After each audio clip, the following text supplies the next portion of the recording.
It won't be the entire stream. Ah, shit.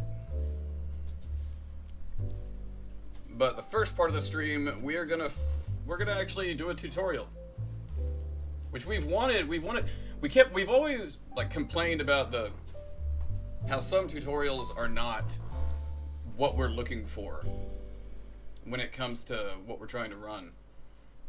And no, we'll keep that where it is. So we're gonna do it the way we want to do it. We're gonna try to explain things in as much detail as what goes through our head. What's up, Dragula? In as much detail as what we are thinking about while we're doing the run. We're gonna cite where we either took or adapted a strategy from. Also, this is going to be a dirty run. Like, it's not like we're gonna sit here and we're going to nail a no-hit run, because I know a vast majority of the tutorials for how to no-hit are a previously completed run, which means it's perfect. Well, 90-something% perfect, minus RNG and factors that throw you off. But we never have really seen anybody do a tutorial live.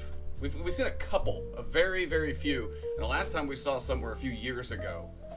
And I think Squilla had done one.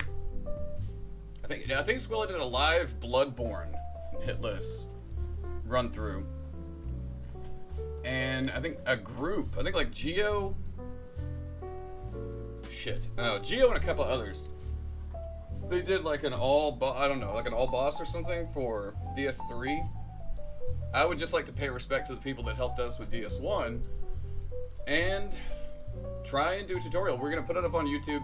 If we feel like it went well, I mean, it can't really go badly. It's like, we're not trying to no-hit the game. We're trying to show how you can.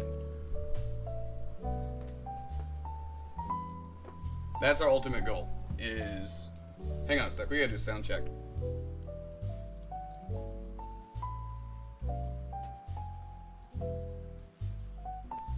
Okay. Yeah,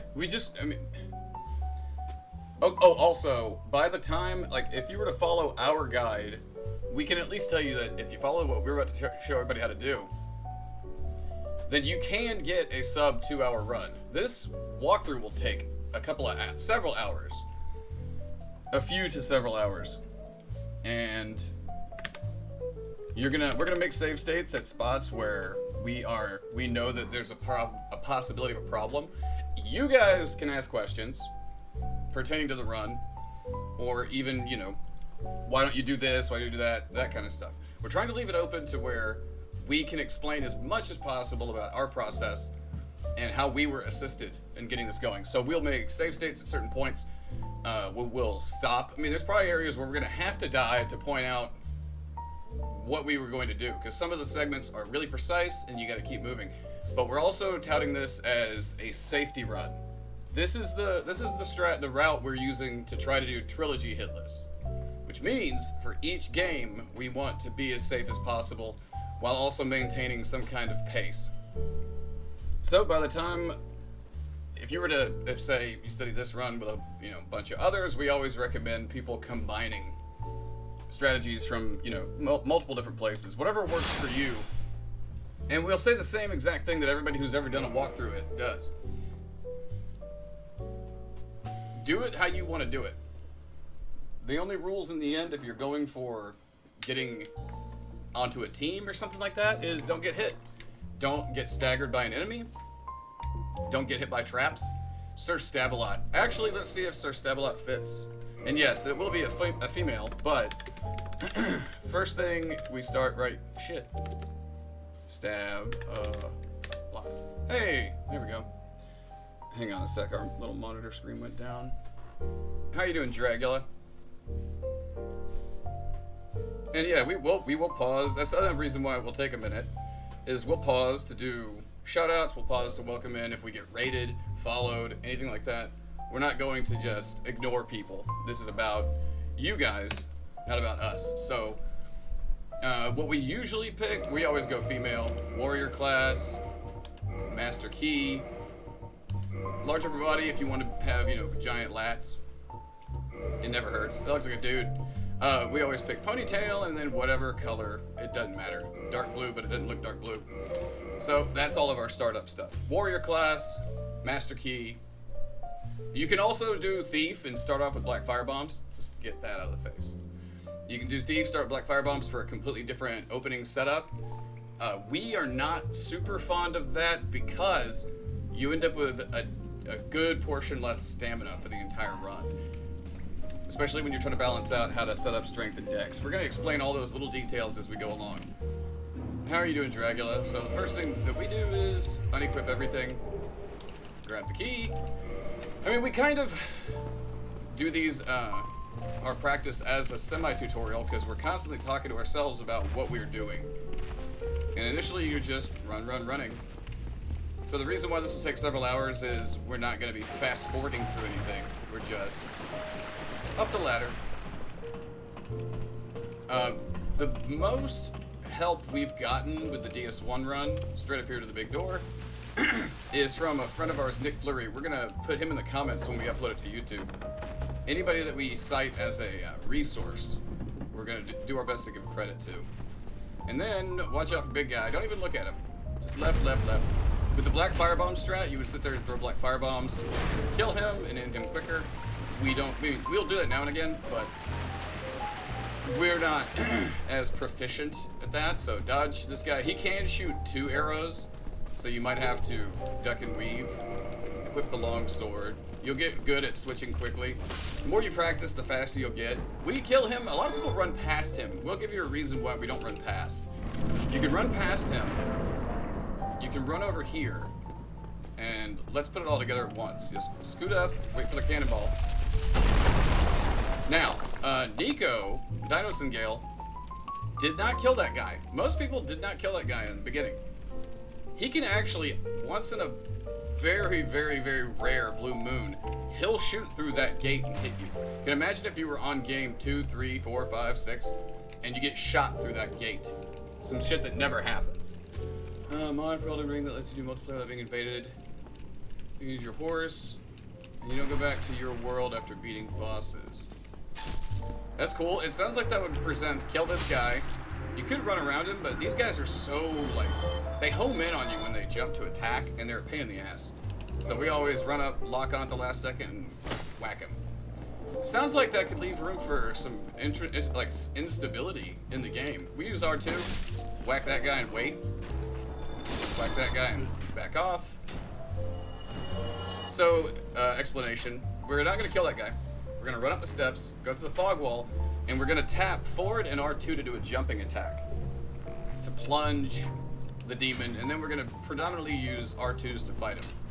And while trying to stay behind him. It's not super complex. Whee! Yeah, smush him. If you get the full stab, you get 440 damage, so you break half his health bar. Then R2 in the butt. This is a bad spot to be in, so that's actually good. Just try and keep circling around him. If he does that, just get away. And then try and get back behind him again. Splat one more time. There you go. I'm not sure how many it takes. It's like 6 or 7. It really doesn't matter. And then you'll get everything. Yeah, it's been really good.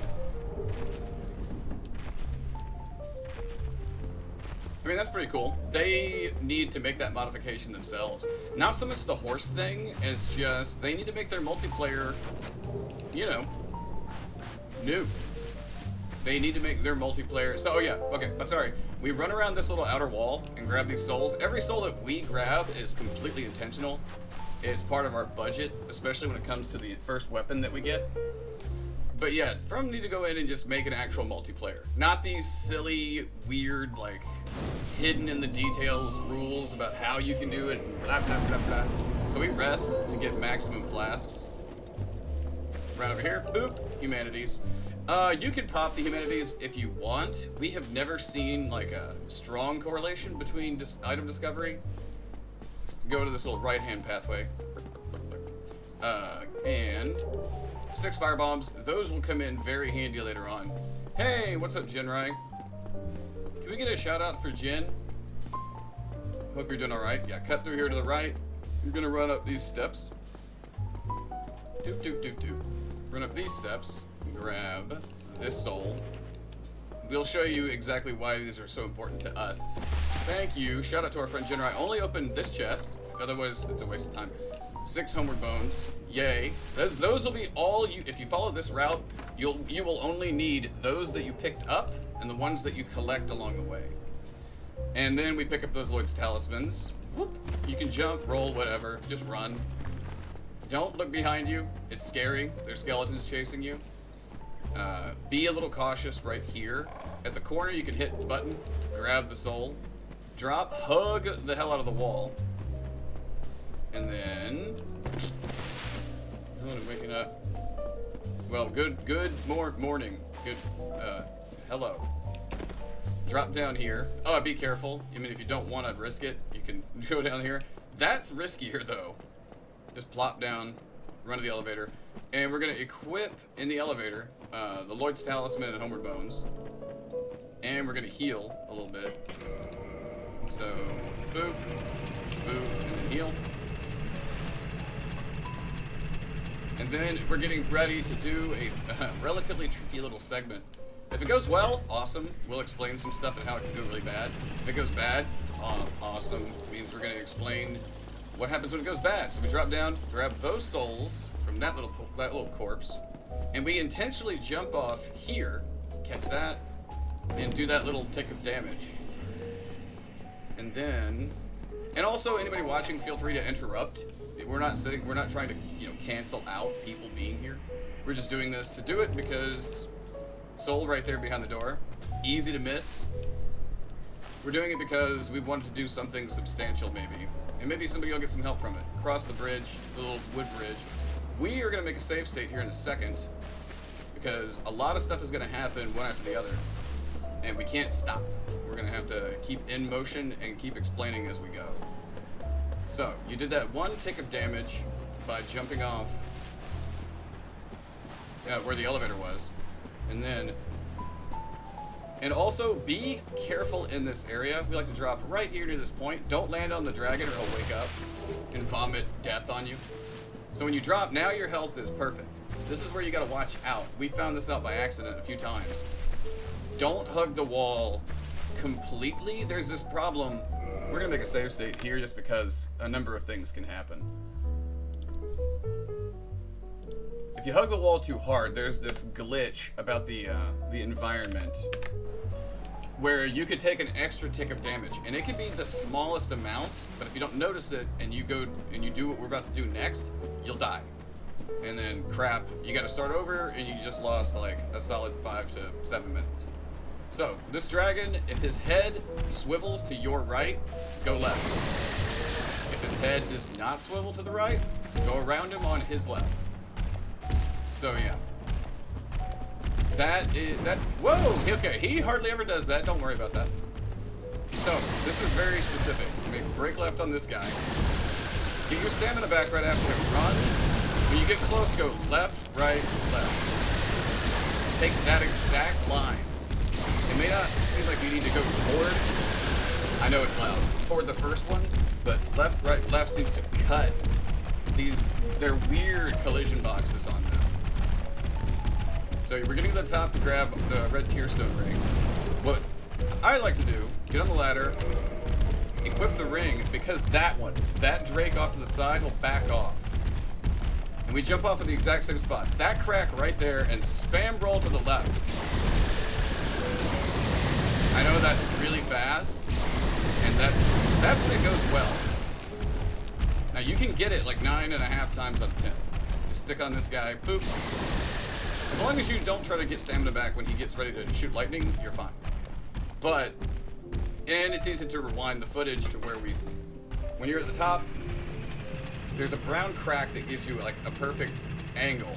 We always roll off of that, and immediately, we don't swivel the camera, we're pointing to the left and spamming roll. Only one time have we ever landed hard landing, and they missed with the lightning. But a vast majority of the time, run through the cave. This is where another little explanation, and you get to meet Jerry. But once you hit the ground, as you can see, RTSR is set up for you. There's another way to do it using the elevator we just rode up, but it's still risky. So if you want to look that up, I don't think anyone's really done that setup in a long time.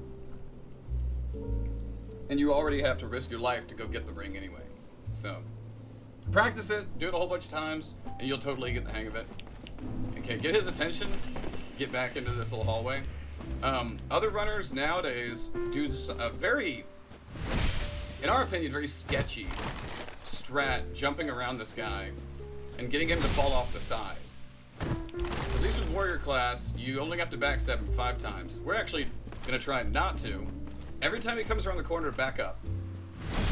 Lock on, move around him. When you're back about right his right leg, you're usually good for a backstab. Let's show you again. He'll always come out. Sometimes he'll attack. If you stand right here, none of his attacks will hit you. Right here. Once he starts to see, watch. Oh, I thought he was gonna do it. Once he backs up, he won't turn around for a second. You have a decent little window. And for our sanity and our sake, please do us a favor and don't. Okay, yeah. Grass Crest Shield immediately equip for stamina boost. So, if you get Black Knight Halberd, don't get too excited. It's a cool weapon, and it was definitely an early hitless. It was a good early hitless weapon. We did some testing with it, and what we're gonna use later on, the Crystal Halberd, we just like better, just for damage transference and comparison to a +3 to +2 Crystal Halberd versus a +5 Black Knights. It's pretty much negligible, and also the stat requirements to effectively wield that Black Knight Halberd is kind of a pain in the ass. So that's our opinion. So we're gonna do another little thing. There's a lot of little things we do that other people don't do because they're in a giant hurry, which hurrying in a no-hit run, if it's just no-hit, we don't find particularly helpful. So yeah, just follow the line we're going. We're heading for that little white spot right over there. Nice and easy to see. And we're gonna grab this big fat chunk of souls. Boop. I believe that's like 2,000, and that's also important to us to get our first weapon, our initial holdover weapon. So, turn around. Yeah, there are a lot of little things that we do because we have, some pretty chronic OCD and maybe some silly superstitions. Up the hill. And be careful around here. Cut it hard right. And drop off this to get this whole set, of which leather set. We want the bow, which you can't effectively use, but that's actually very handy for what we're going to be doing in a little bit. And then we equip the arrows, go back to 2-hand. Yeah, you can just drop down. If you miss, it might kill you with your health and RTSR range if you whiff that drop. Now you're going up higher, and be prepped because once we cut this left, there's going to be a crystal lizard. So you just want to go 1, 2, 3, dead. Alright, we're doing that mainly for the Twinkling Titanite that you get. You get 2 Twinkling. Every now and again, you'll get a Titanite chunk. Sometimes, super rarely, you'll get 2. It's not important. We're going to end up with guaranteed +2 Crystal Halberd by the end of the run anyway. And we're also going to have another weapon. So we're not going to have to worry about weapon durability or anything. Okay, so people have a habit of killing these guys. We don't like the risk. We'll show you why later. Why we don't kill them. But they have weird range and hitboxes with all their swings. So we try to just avoid them, and people will try to kill a bunch of them for purple moss. With this guy, wait, he's shooting lightning. A lot of people just run straight past him because he'll start shooting off to the side first, and they think that they'll be safe. We like to bait him to where when we're coming in, he's nearly facing us, and then we break the opposite direction of where he's facing the most. So if he's cutting around from turning from his left, we go left, our left, and once he's almost we keep running. What's up, Nathan? Okay, so now we're gonna pop all these souls. And it'll take a second. And run you guys through what we're about to budget for. It's actually really specific, but we find it super handy. Like we said, there's gonna be mistakes. We're gonna get killed by bosses. There's several bosses that, we've always been a little bit shaky on. So, yeah, you should always have about 9,300 souls. If you have more, that means... Oh, sorry, Koznav, if you're here. Sorry, man, I meant to say hi, but we're trying to keep our shit together. So, 9,300. If you have more, usually you'll have, like, sometimes you'll have 1,000 more souls, and you'll be like, why do I have that? Why do I have an extra to use? That usually means that when you're getting RTSR, one of the drakes jumped off a cliff. It just happens every now and again. You end up with an extra grand in your budget, and you're like, okay, you can spend it on whatever you want. What we're gonna buy is 9 Titanite shards and a battle axe, and then don't do what we've done before and accidentally automatically start leveling up your longsword. It doesn't work out very well. So we're gonna reinforce the battle axe to +5. Boop, boop, boop. There we go, and we're good on that. Once you're allowed to use your menu again, equip in 2-hand, flying drakes. Not so much flying, I guess, as falling with style. And a shout out to our friend Nathan, who recently got Elden Ring Any percent both leveled and RL1 no hit. So, and we haven't even done that yet. Okay, so you're gonna run up here. Okay, how we manage our stamina here is really important to us. So we get stamina back at the bottom. Let off for a second. We're going for the guy to the right. Hopefully he'll shoot. Shoot. Smack. Their move sets are pretty simple. If they do that, you can just walk away from them. He'll do it again. Yep. If they do the stabbies. Okay, so they have a couple things they can do. They can do a swipe, swipe, stab. They can do a quick double swipe that has charge up. We generally wait. Any move where they finish with the stab, you can just whoop and smack them. Inside here, there's going to be a tower knight. What's up, Herb? Hey, man, if you look at their wings corrupted, they have a lot of holes in their wings, okay? They might have a little bit of performance issue, and they get stuck, and they can't... Oh, yeah, in honor of our friend Herb. There we go. Okay, so we're going to run in here. There's going to be a tower knight with a big shield and a big mace. We are going to cut around his left arm, get behind him, and try and... You'll be able to kill him in 2 hits. 2 R1s. Don't accidentally hit R2 or oh shit. So, let's try and demonstrate. If he kills us, then, well, that's going to be a reload. Yeah, he's got big drawn out attacks. And that'll happen most of the time. He'll just smack, smack. But he does have a slam, and he has a swipe. The swipe has a wider hitbox. It's like 200 degrees, right to left. So try and stay directly behind him. You lock on if you need to and strafe him. But we are gonna, because there's a few things that can get wonky here, especially without practice. So we're gonna make a save state in here because there's a lot of stuff we need to explain about what we're doing and why. So there's a lot of ways that people do this. Thief has a completely different practice of going about this section. We borrowed combination strats from Squillakilla and Nick Fleury. I mean, really, if you go to Squilla, you can then link it like 6 degrees to, you know, Faraz and then to any other no-hit runner. There's a lot of DS1 runs out there. This is just the way we like to do it. So initially, and please don't forget this like we have, run in, boop, elevator. If the elevator takes you down, oh well, it happens. So this guy, you have 2 options. You can start hurling firebombs at him. If you're throwing them, it usually only takes 3 to kill him. You need 2 for later on. We don't like doing that. It's kind of risky. So is this, but okay. We're going to run at him, and we're going to swing before we're eye to eye with him. That should make sense if we get the hit in. See how we were under him? If he had done that thrust, the majority of the time, the sword will go right over your head. But try not to aim toward the wall, because tinking off the wall with that could probably get you killed. And if it screws up, and it can screw up, you can always book it, get in the elevator and go down, reset the area. The tower knight won't respawn. Never close switch on my phone. Marathon says you've been streaming for 95 hours. Yeah, I don't know if we'll ever pull that one off.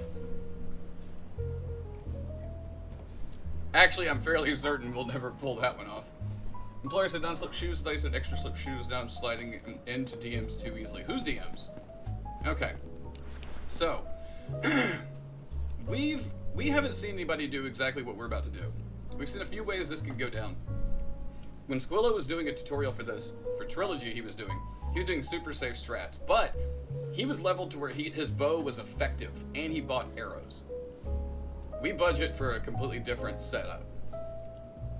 So he would basically piss the hollows off and have them chase him, and he would just take them all out and it'd be empty. What we like to do may seem risky, but if you do it, you know, do it a bunch, practice it, work on it, and do it roughly how we're saying do it. And it's actually really cool, and it's really consistent. It'd be hilarious if we got killed, though, while we're trying to show it. So what we're going to do is we put an arrow into him, and it won't kill him. But he is like their little snitch. Re-equip your axe. We usually like to wait for 3 of them to drop. And then we go forward to the left and watch them all just blah, blah, blah, blah, blah, blah, blah. They all start falling. And we wait here for a second. And now we're going to run. We usually wait for it to get pretty close, which seems sketchy, but it's not as bad as you think. Get stamina back right here. Watch out for this guy. There's usually 1 left. Kill that guy, that's 1,000 souls. No matter what, even if there's 1 guy left in that hallway, if you move at a decent pace, get used to the pace, they're not going to catch you.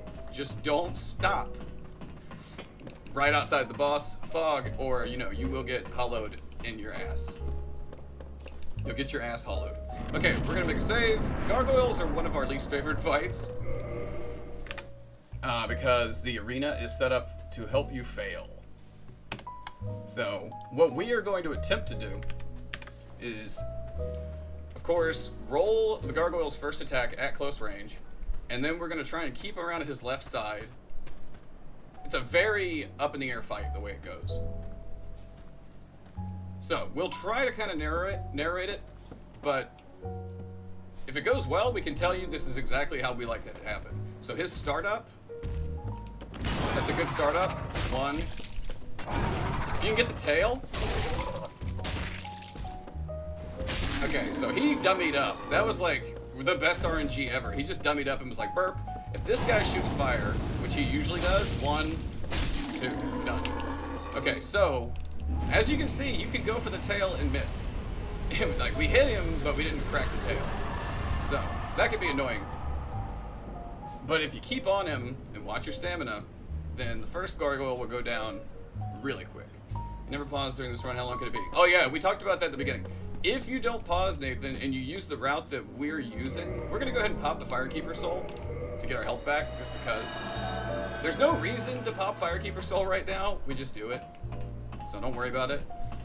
You just need the humanity for later. Nathan, if you were to follow this route and practice it, you can get sub 2 hour. Any percent. Rotten in his arms, but it's like butt arms. But it's like butt arms. Climb the ladder. Climb the second ladder. But no, yeah, Nathan, you can absolutely get a sub 2 hour if you just go, go, go. Don't take piss breaks and don't sit here like we do. Pull the lever and ramble constantly. We've done sub 2 hour more than once on this run. So, back down. We're gonna go ahead and take our axe off. You'll understand that in a minute. And then you can drop from here. You're fine. Roll. Boop. So yeah, you can drop from up there and you'll be killed. So then we go to this guy. The only thing for the way that we do this run that you need to buy from him is Ring of Sacrifice. That'll come up later as to why we don't need to buy Homeward Bones or anything else. As of right now, though, just buy the Ring of Sacrifice. You'll usually have about 7,500 souls left, and then bone out. I know that sub 2 hour is not super fast, Nathan, but I think 2 hours for a hitless run, not too bad. Okay, we're back at Firelink. Never see that over those shoes or gloves. Yeah, but look at my skin. So what we like to do, go down here, find the golden douchebag law trick, and then tap forward in R1, kick. Carefully. Don't punch him too many times. He freaks out. He'll attack you. It sucks. Kick. See? Don't do that. Kick. Now wait. Wait until his souls pop up and then quit out. And then load back in. This way we get the Fab Ring and 5 more humanity that we're going to need for later on. And because we're not leveling stamina yet, we like to go ahead and equip the Fab Ring and re-equip your axe. And, okay, this is another thing that we don't see anybody else do. They get the ring, they hit the stairs, they run, because they're always in a hurry. We're not in a hurry, so we level 2015. That's it. So, this is so that Quelaag takes a little bit less time to beat, which is where we're headed now. So make the same drop that we made earlier. And every now and again, you know, maybe hammer L1 to cancel out possible stored rolls, whatever. And there's nothing to do on the elevator. I mean, we could pop humanities if we want, just to kill time.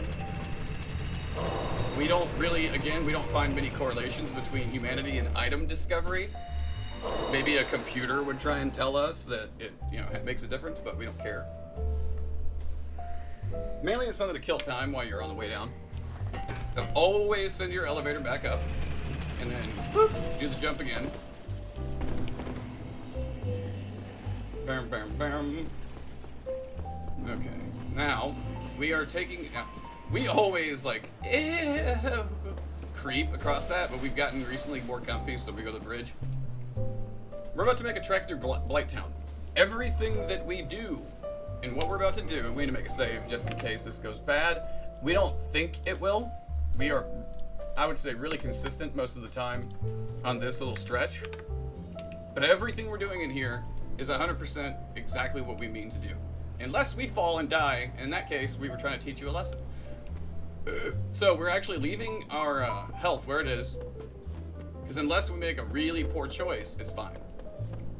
When in doubt, fap it out. I mean, you get your head right. Okay, watch out for these guys. A slow movement, maybe give a roll at the end, just in case. If you see him draw back quickly, though, nope, that's the slow one. But still, they have weird range, and they will poison you immediately. So, we like to run here. Easiest way to mark your progress. Next to the ladder, careful drop, turn.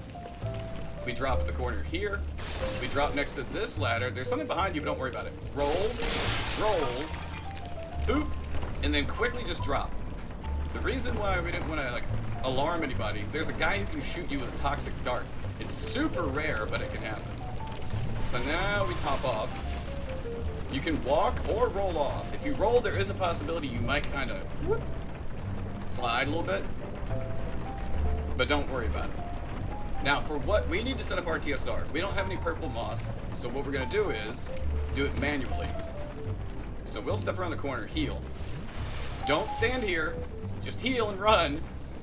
And now, don't worry about this guy. You can get really close and then roll. Usually we roll twice. Stick to the right. You can see those guys over there, and they can hit you with a boulder if you get too close. We use these trees as a marker. And always run. Don't worry about the poison right now. Not yet. Run under this little arch. And then you go in here.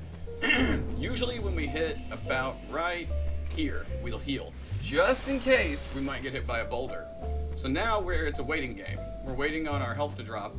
And some people might be asking, well, why not just kill the tree guy to get the purple moss? Early game purple moss is really tricky to come by. It's a rare drop, and some people will kill all 4 of those treeple and not even get a purple moss. And killing those little tree guys can be really tricky. We are trying to give what we feel like is the safest way that we can run this route based off of our consistency with it. We've no-hit this run, what, 4 or 5 times now? So, and we've kind of made little modifications to it as we've gone along based off people helping us. So, we're trying to get people safely through, as safe as possible, in a game like this. And so far, things are going okay. We haven't even taken a, why did you do that hit? So, at this point, it's basically instinctual how we get in here and set up our TSR. You do all the drops, have a full health bar once you're at the bottom, run past the whatever that creature is, and you get about, you know, I would say 3 seconds into the tunnel. That's usually what we're doing is counting when we're running. So right when you hit the mouth of the tunnel, 1, 2, 3, heal. And some people might be like, well, isn't that really imprecise? What if you don't get RTSR? If you do it the way we did it, it will not kill you. The poison won't kill you. There is a possibility you will not get RTSR active.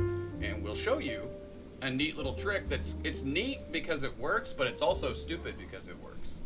We're going to exploit a glitch in the environment in case we come up short. We need our health to get right there at that notch the first notch. Well, the first filled notch. Once it's right about there, it'll kick on RTSR. And judging by how much poison we have left, it'll hit. So that means we counted it out properly.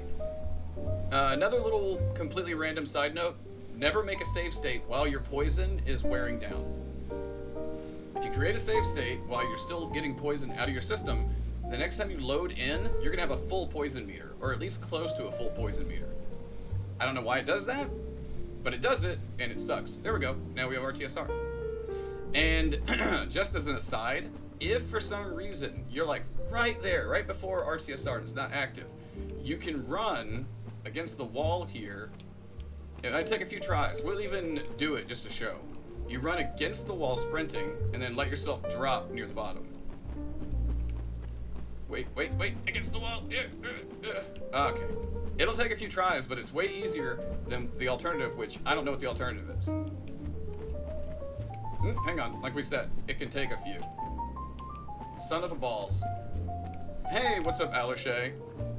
See how we're like, oh.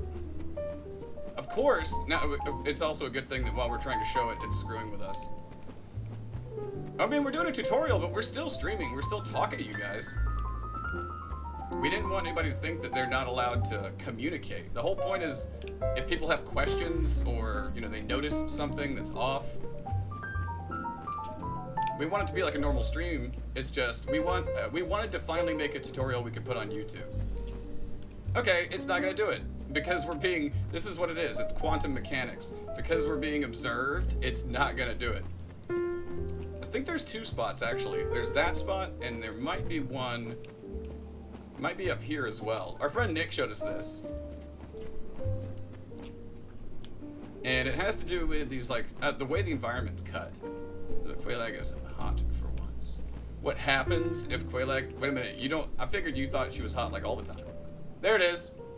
Okay, so, it took a few tries, but other than having to farm purple moss, we really like our method of just calculating it. Remember, if you heal where we told you to heal, you will not die of poison. A good majority of the time, you'll be able to go right into the fight. You could go into the fight while poison's wearing on you. She's not my first, but not my last. Who's your last, Naushka? Okay, now, Quelaag. Okay, one thing that we don't want to do, what we've seen in a lot of tutorials is say, oh, I could talk all day long about this fight. We're going to tell you how we do it. Now, there are people that do this fight differently. Essentially, we're going to be just baiting out every attack we can. We are going to try and talk during it and give our thought processes. I mean, we're always talking during this fight anyway. So, first things first, run straight at her and see what she does. Alright, she didn't do that. Okay, she's doing the long spray. So you can do 1, 2, 3, 4, and go for a 5th. Now back off. Watch out for that. When she does this, we get away and we dodge left. We give her a wide berth. You dodge away from the swipe. Remember, she does the straight, dodge left. We're trying to get her around the ring of the arena for obvious reasons. Wow. Now, see, you can get right next to the spider's head when she does that, but if she jumps, she will stagger you, she will end your run. Okay. Okay, you could go for 2 hits there. There is a possibility she will side jump and stagger you. If you want, give her a whack. If you're feeling brave, give her a little whack. Roll. Always be mindful of where lava might be. Don't get too far from her or she will do a very large jump at you. So there's the big spray. 1, 2, 3, 4. Okay, she's only going to take 2 more hits.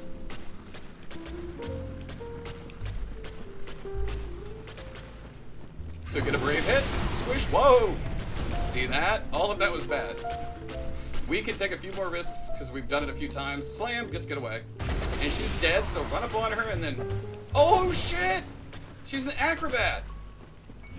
Can you believe it? Alright, cool. And dead. Alright. Essentially, the best way to describe what we do is we stay right in front of her, we stay as close to her as possible. Oh yeah, immediately heal.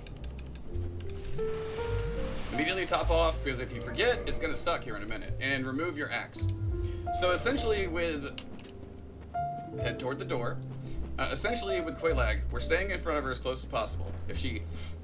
We are heavily exploiting the big arc spray she does in front of herself.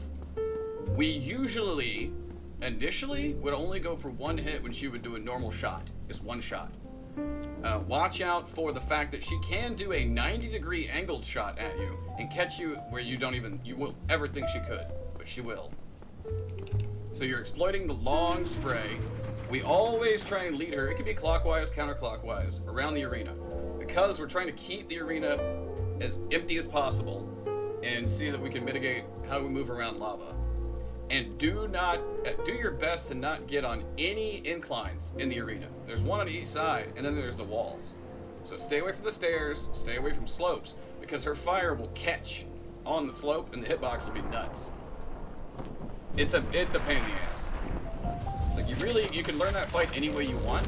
There are people that do it really fast, of course, speedrunners. And then there's us, that we're just trying to be safe for the most part.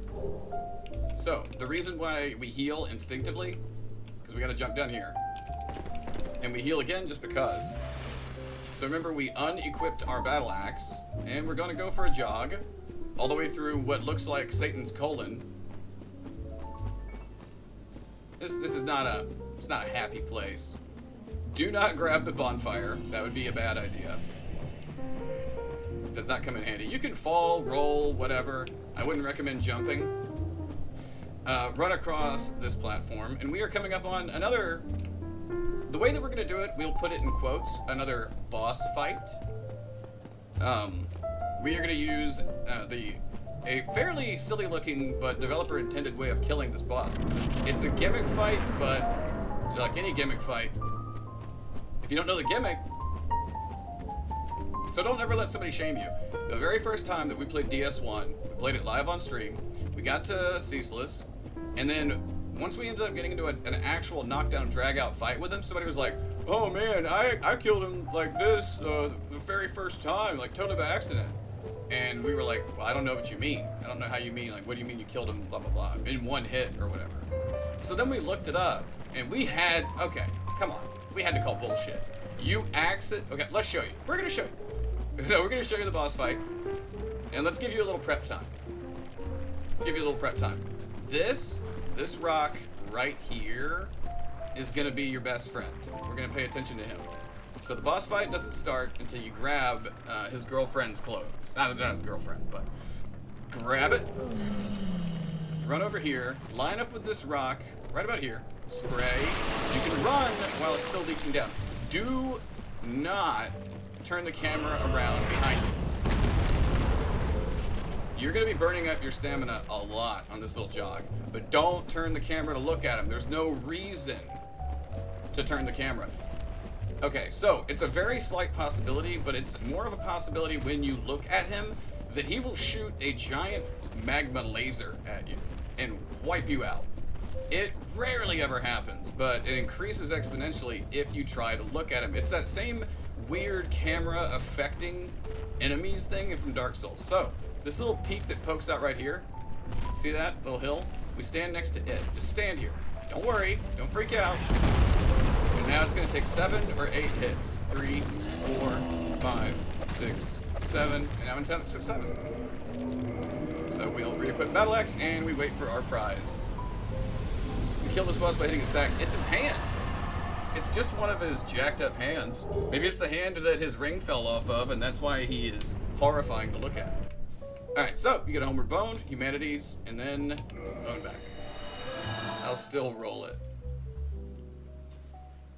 Well, ever since TFZ told us about that spot, he hasn't hit us in forever. But, still, do it whichever way you want to do it. I mean, whatever way is comfortable for how you do it. I mean, the only reason we do stuff the way that we do it... Okay, so, sorry. From the bonfire, go up the middle and go meet up with the buck-toothed snake over here looking like... Yeah, do it whichever way you're comfortable with. This is our comfort zone based off of all the different strategies that we've tried. So, talk to him, say yes, get through his dialogue. You're going to wait a sec, talk to him again. Now we're going to do some inventory management. And these, if it's large Titanite, blue Titanite chunk, you can feed him these. Other than, I mean, there's no real important reason to do it. It's just... Now, we forgot to say resist the urge to pop Quailag's soul, but since we didn't pop the soul, it shouldn't be on your mind. If you pop it, you get 8,000. If you feed it to him, you get 10,000. And at this point, that's a couple of levels. So, we can feed him 17 Titanite shards, because we only need 9. Good. And then we're going to get rid of the weapons. We forgot about Framped ASMR. And now get rid of all this.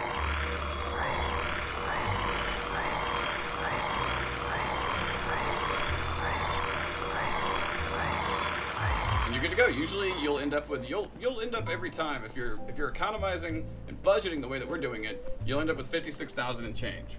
Not allowed to be near a school. That's it, man. Game over, man. It's game over. Yeah, that's his face. Okay, so from Framped, we go out, we go left, and this is why it was so important that we send that elevator down earlier. Otherwise, it is one hell of a run back, and you're probably not going to get this run in sub 2 hours if you do it. So, elevator, we're going to go ahead and equip the bow. We're not going to be fighting anybody along the way. And prepare, if you've been a casual player, and you're just now trying out no-hit, be prepared to get sad. You'll understand in a minute. No spoilers. Don't worry. It doesn't matter. So back in the church. Or the parish. This is a church. We get stamina back right at the door. Run. You're going to get shot at. This is the easiest place to rotate your camera to look behind you. Because there's no walls. You're not worried about this guy. You're worried about an arrow crossbow bolt flying through the wall and hitting you. It's super rare, yet again, but it can happen, and that just sucks. Rest, get that guy off your butt. Now, if you've been budgeting the exact way that we've been doing it, you can take Dex to 30 and Endurance to Lucky 13. You'll have 7,000 and change left over. And we go speak to Buff Bagwell, Senor Andre. A few things here. First thing, we reinforce the bow to +5. Bop. And bop. And then we buy the weaponsmith box so that we can level up our weapons at the bonfire. That's important based off what we're about to do. What is that thing, Jazz? And then we buy about 230 to 50, 250 something arrows. 231, perfect. What is that creature? So now we have arrows, we have weaponsmith box, we got a +5 bow, and it's advisable to go ahead and get ready to get sad if you're a friend. It's cute. I wonder what kind of creature it is. All right, so this is gonna seem like we're doing it to be mean. We are not. Shoot him and run. Up the stairs, past the bonfire, and we like to get on the little steps, not in the doorway. There's a very 1% chance that Andre will make it around the bonfire. In this case, he didn't. We go for headshots. Usually takes 5 more. 2. Might hit him in the hand this time. Yeah. And then 1 more. Why are you killing Andre? Well, because the Crest of Artorias we need, and it costs 20,000 souls. And in any percent run, 20,000 souls is a lot of currency to give up for an item that, we need to fight a specific boss. A necessary boss. Should I get you when we take it to hell? You think? Okay, we are about to run Sen's Fortress. This is very precise, especially the way that we do it. Again, we take what look like risks, but we have done this over and over and over. It's one of our favorite running sections in the game because it's so precise. Sorry, it's cool outside and hot in our office.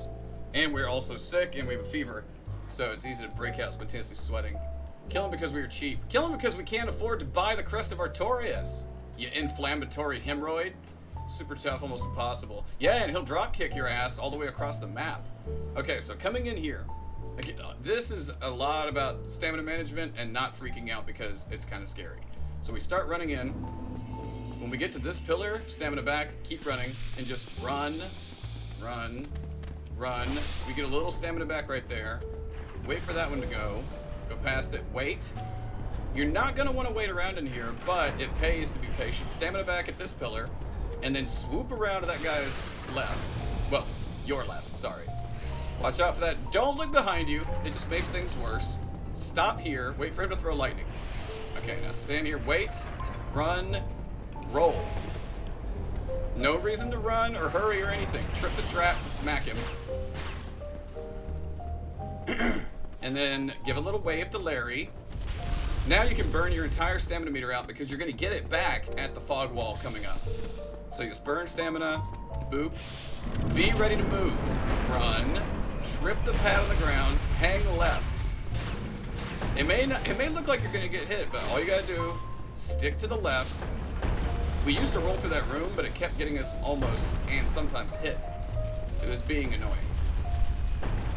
And we wait right about here, watching the hallway. Interesting, you can technically fight 4 kings before Anarlon. If you bought the Crest of Artorias, went and fought Sif, yeah.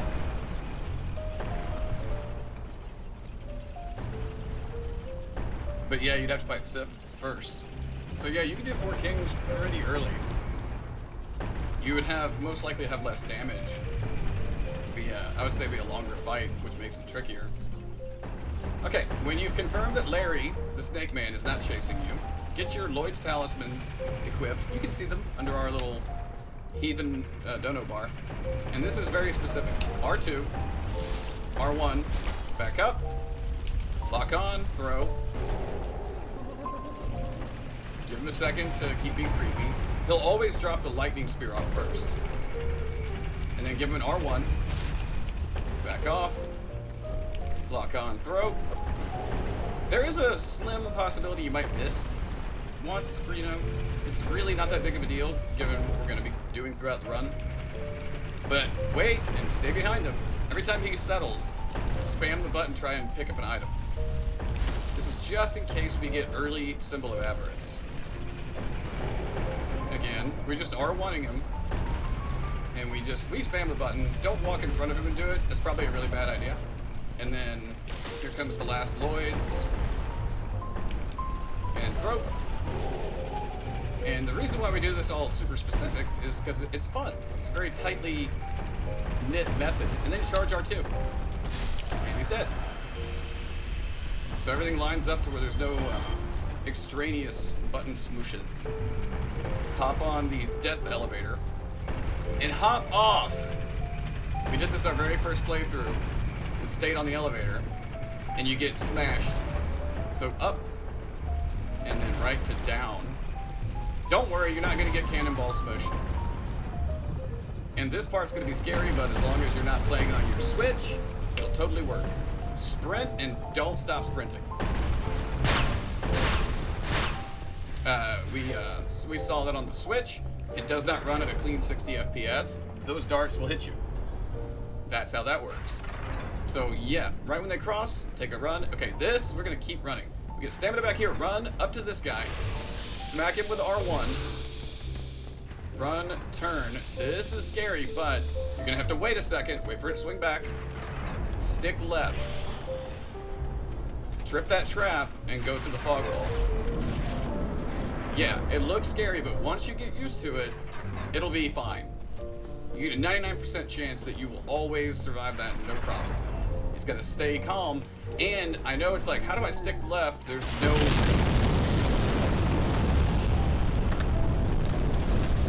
Hang on, it's about to get loud. We need to...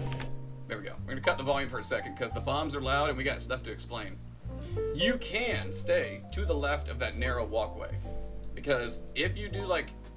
We have this habit of automatically kind of veering right when we know we gotta turn right. But if you try and hover to the left, if the snakeman behind you throws lightning, it'll always go off to your right.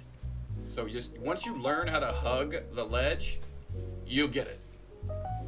And as long as you're moving at that pace, you pause, you know right when to cut forward. Like I said, sends, there is no easy way to do it. It's just hopefully somebody explains something precise and how precise it is. It's really fun, in our opinion, once you get it down. So, that's us. So we always rest here in case there's a snake man chasing us. We drop down, we rest, we get back up once we remember to put it back on the game. There we go. And have your battle axe ready. Then we trip that first trap in case we land on it and we drop. It can happen. So we go left, we're running toward this guy, give him an R1. If he doesn't fall, give him another one. Equip your bow. Turn around. Make sure you have full health here. You should have full health. Just make sure you do. Drop. Boom. And then drop down here, but stop. This guy is going to go off and do his own thing. And we take aim off to the side here to get this guy to poke his head out. And if he's not looking at you, give him a little bit of a incentive. Boink. Now he's going to look at you, get pissed. Give him a second. He will always run and drop there. And now you're good to go. Now don't slow down. There's another snakeman over there throwing lightning. So just keep moving your ass. See? Bye-bye. And then you can actually get in this corner, grab the slumbering dragon crest, and go down. Works every time. Works every single time. If you do that exactly how we just showed, it works every time. Well, technically the AI is smart because it's easy to manipulate. The more intelligent an AI that you interact with in a video game is, the easier it is to force it to do things that it's programmed to do. Okay, so we're setting up RTSR. This is gonna be loud. Run to this bridge and jump left. Try to always safety roll out of it. You do this 3 times. We'll repeat for the loudness 3 times. Don't get caught in the fire. Same route that we ran before. And then jump. You don't have to jump, but you know, it's dramatic and fun. Now buckle this! Ludicrous speed! Go! Oh my god! That sound cube went off at the same time as a bomb. Hopefully you're doing alright, Alerche. And now this one will set up RTSR. And we're good to go. So we're gonna run the exact same route. Watch out for the fire, it can hit you through the concrete. Same route, but now we're going to proceed. You know, mind your step, don't fall off, and you're good. We're gonna take a right, coming up here. And whoop. And left around here. We're set up with RTSR, we're good to go. Okay, so we're about to encounter a guy shooting a crossbow at us. We like to bait him out completely. So don't stop. You can slow down, but don't stop here. You're being shot at. We usually get on the steps, let him shoot, and when he's getting ready to shoot, boop. Alright, now, about this big guy. We're gonna make a save state, simply because it never really goes wrong, but this can go wrong. There's one particular move we want him to do so that we can, well, murder him. But that's beside the point. It's just that, you know, it's precise. Okay, so we need him to do stompy stompies. Watch him. He's gonna do a swing. Give him a second to reset. Watch him. Oh, swing. Don't panic. You can just, you know, turn and roll. Stompy stompies. Stompies. Stompy. Nope. Swing. See how easy it is to get away from him? Yeah. I mean, it's...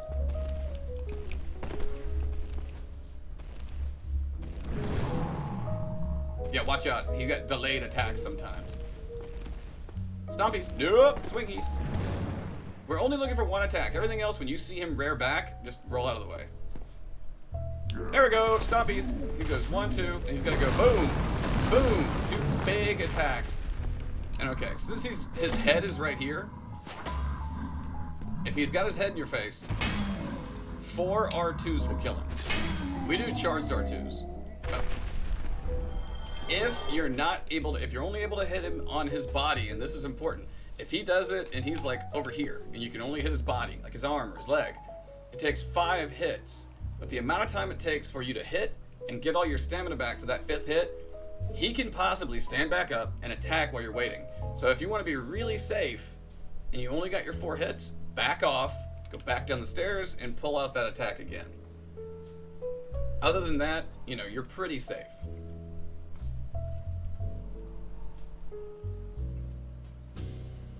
In our opinion.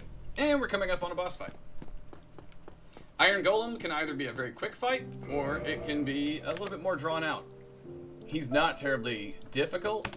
His setup to get him started is pretty simple. And we're just going to be a little ankle biter. So, go through, get ready to veer left. So start sprinting, hang a left, because he'll always shoot that thing at you. The wind, blade, whatever. We run up on him between his legs and give him 1, 2. And we wait for him to stand up a little bit. We might have a good shot.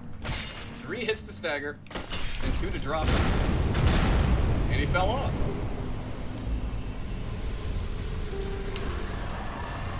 I kind of feel like we need to do that fight again to show how else it can go. So, we're actually going to do it again just to show one more example of how that fight can go. And we're going to let him recover.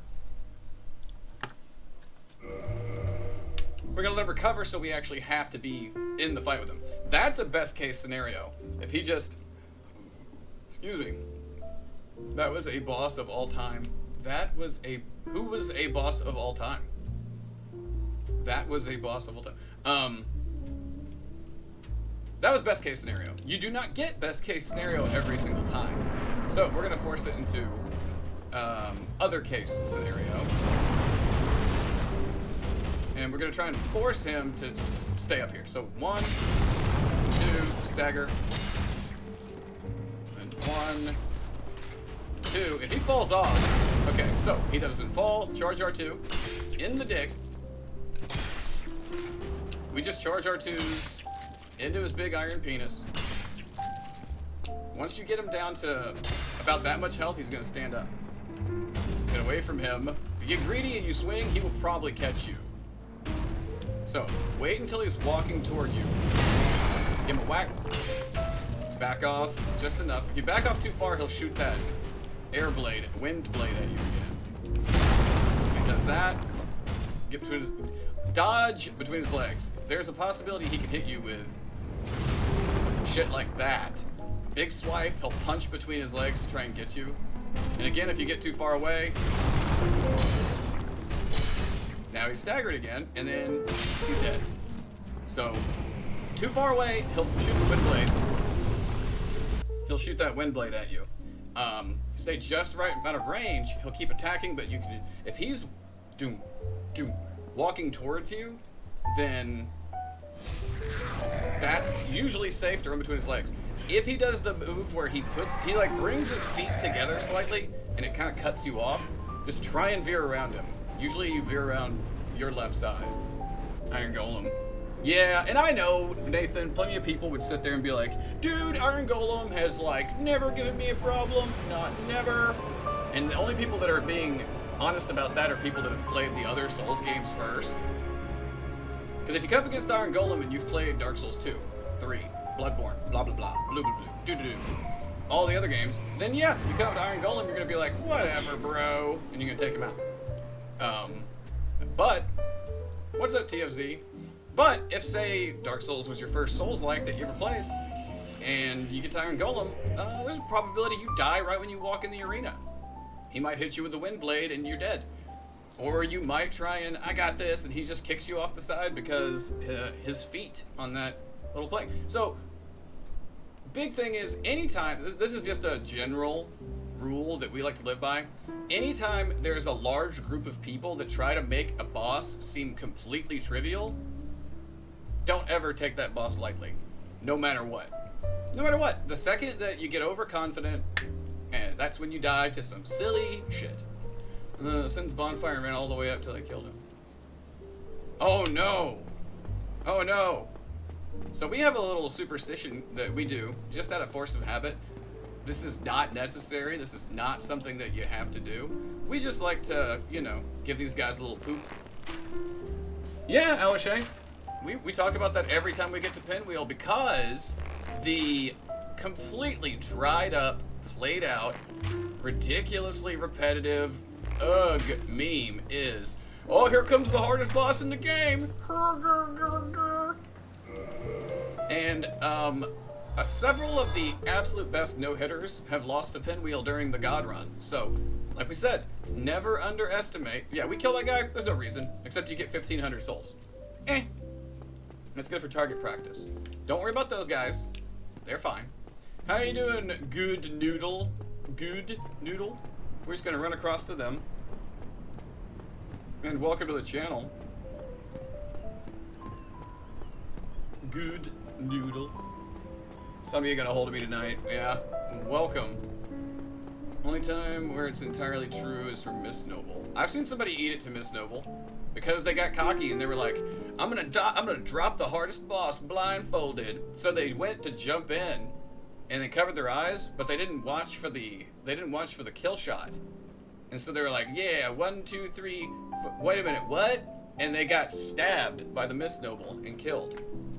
And they're a good runner. I'm not gonna say who it was. They're a good runner though. Okay, so once you get in here, there's 2 ways that this could be done. Actually, there's more. There's the really dangerous way. We think it's the dangerous way. And there's our safe way. Okay, so right here, that's a mimic. And we have seen so many people, the statue, right? We've seen so many people ignore these guys, shoot the mimic to aggro it, and then they fight the mimic out there. If anybody's ever fought a mimic before, you know, that can be a very iffy situation, especially if you're on a no-hit run and things are going well. So, what we like to do, just for shiggles, and this is Dark Souls 1, so you do have to aim to the left of your target.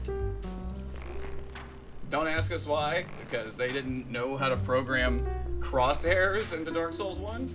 And when they remastered it, they were like, we're not gonna fix anything, we're gonna make it look pretty. So, give these guys a little ventilation in their domes. I think it takes like 5 or 6 arrows to take them out. If you got like a foot closer, you could do like 105, take them out. How are you doing, Good Noodle? Okay, so the mimic.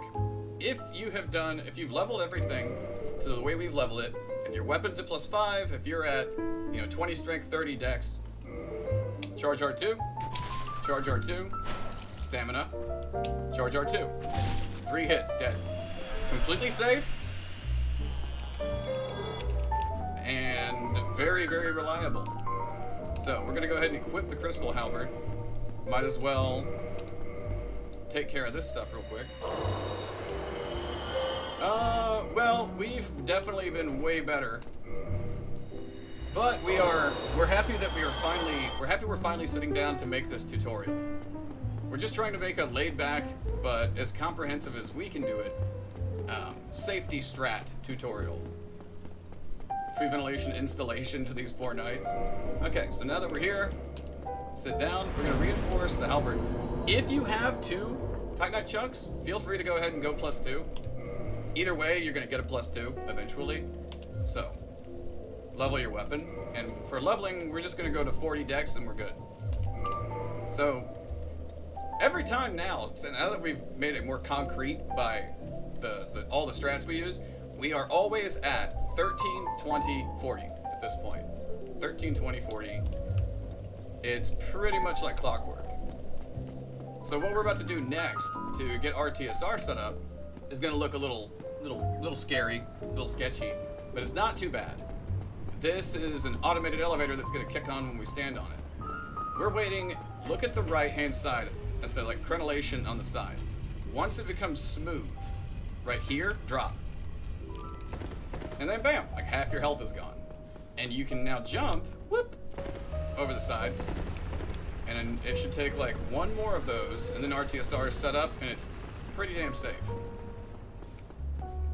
So, get yourself a little space, and then yoop. And RTSR, perfect setup. So, we're gonna make a save state here because there's multiple things that could potentially be an issue. They shouldn't be, but it's worth explaining. Alright, so, outside here, there's a gargoyle, and we already met them earlier. They're assholes. So, we're gonna... You don't have to rush what you're doing. It may seem scary because you know what's happening off screen, but don't rush it and you'll be fine. Come out, go left, drop down, boop. You're not running, and now you're running. Look at that. Look how safe that was. Look how safe that was. Use great save states. Hit count manager. Wait a minute, not hit count manager. Souls save organizer. Yeah, Speed Souls save organizer. If you go to speedsouls.com, you can download it super quick. Yeah, speedsouls.com. If you're on, oh yeah, that's actually a good question, Allershay, for people on both sides of the fence. If somebody is on PC, you use Speed Souls save organizer. If you're on console, get yourself a USB stick, and you can make as many save states as you want using your computer and your console. If only I had Dark Souls on PC. What do you have it on, Good Noodle? Okay, so, we're gonna run in here. You can kind of see what we're looking at right here. Let's see if I can use the mouse to show you. Right here, a guy is gonna drop down and we're gonna kill him. On Switch? Oh, then you just really need to be careful in Sen's Fortress and a specific stretch or you're gonna get shot by a trap. So right here, we're gonna walk in, get near this, don't get under it, the guy will land on you and stagger you. We're gonna run in, we're gonna do a little pivot, and then we're gonna poke him. Just like this. Pivot, poke. And don't move!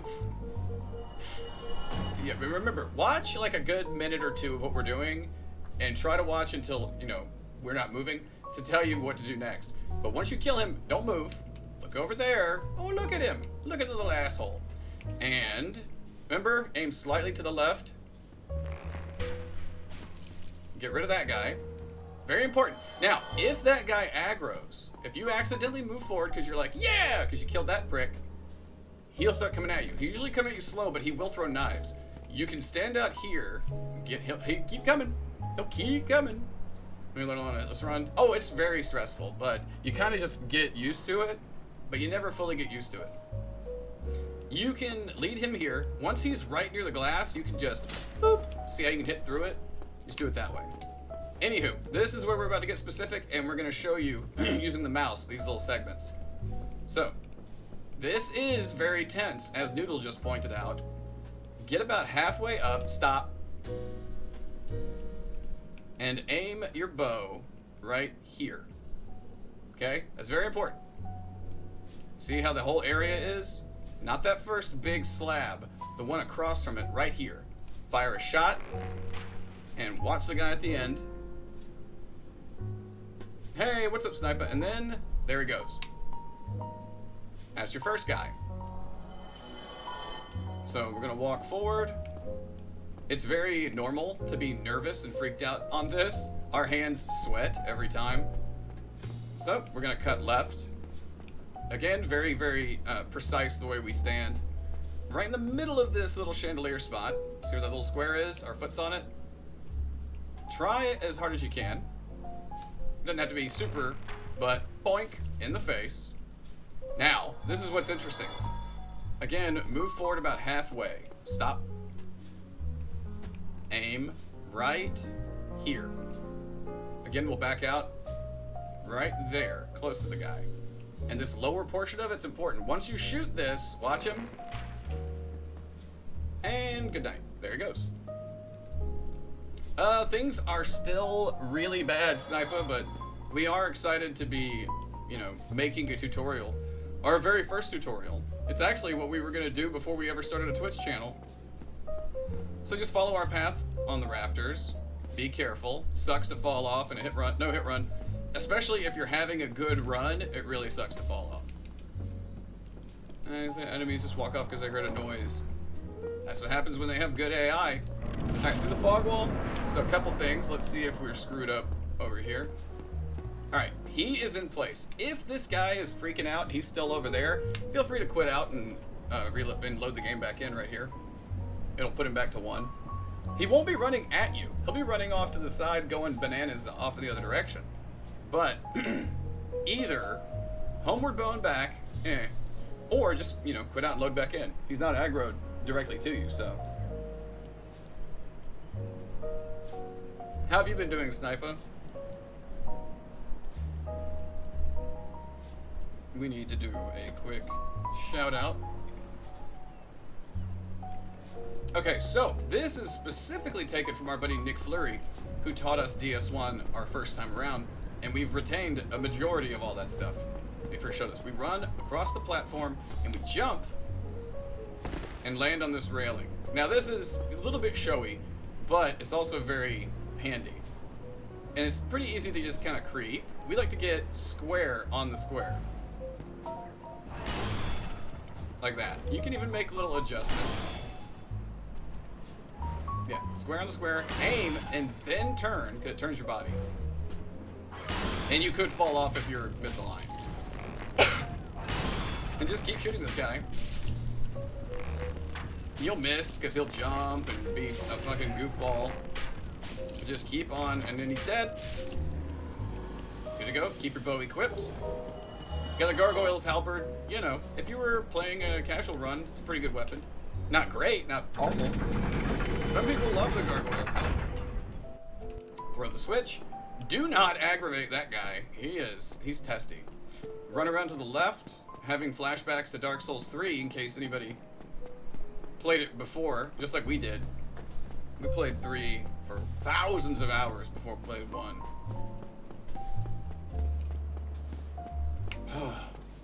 Let's say it's not warm in here, it's just us. We're feverish and it's frustrating. Okay, so we intentionally stick to the right because of this sentinel.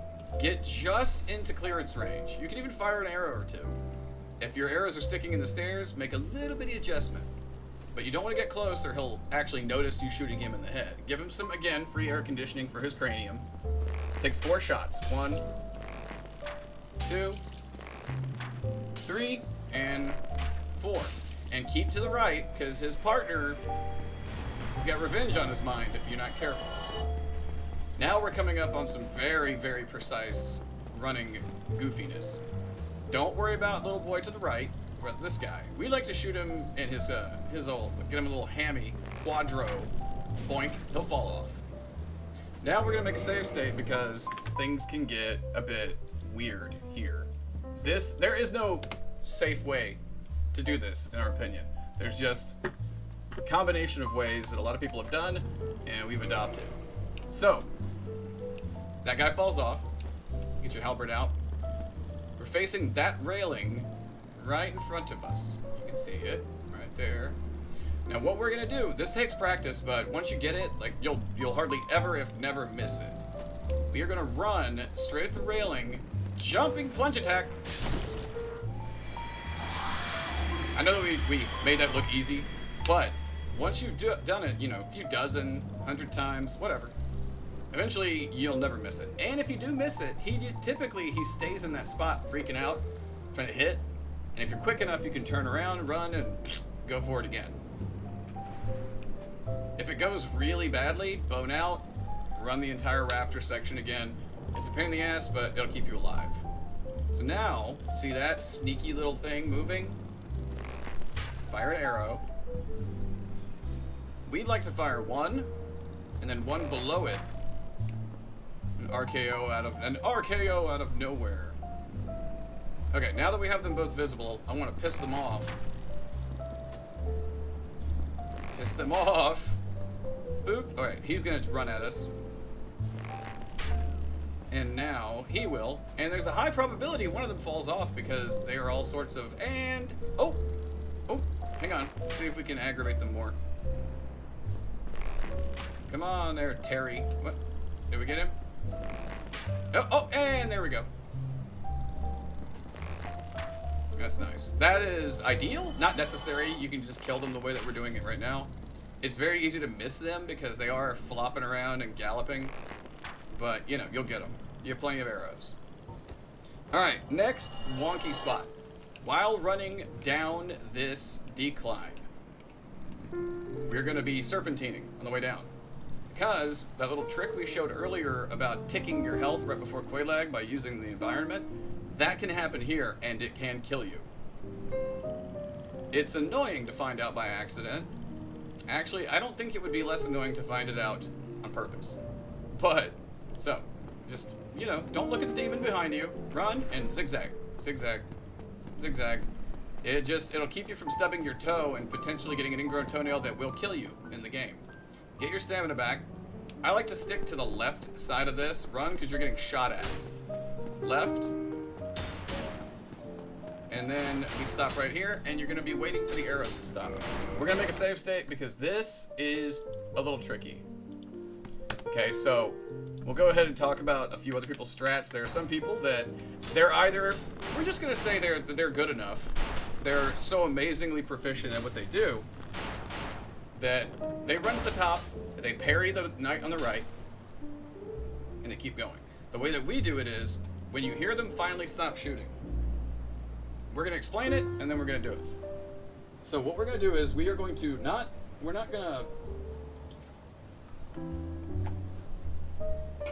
to jog. So there is sprinting, jogging, walking. We're going to jog, not sprint, around the right side.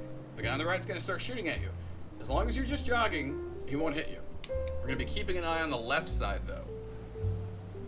When the silver knight on the left, we're at the pillar before the last. You'll know it because we'll be able to see him full on. Almost even with us.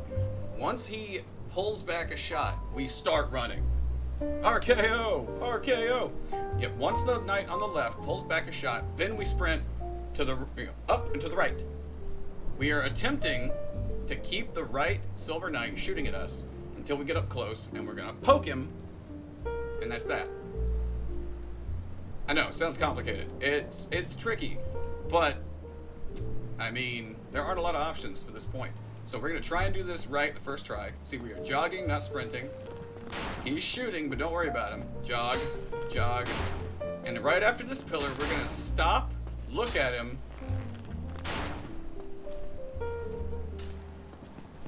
That is super rare.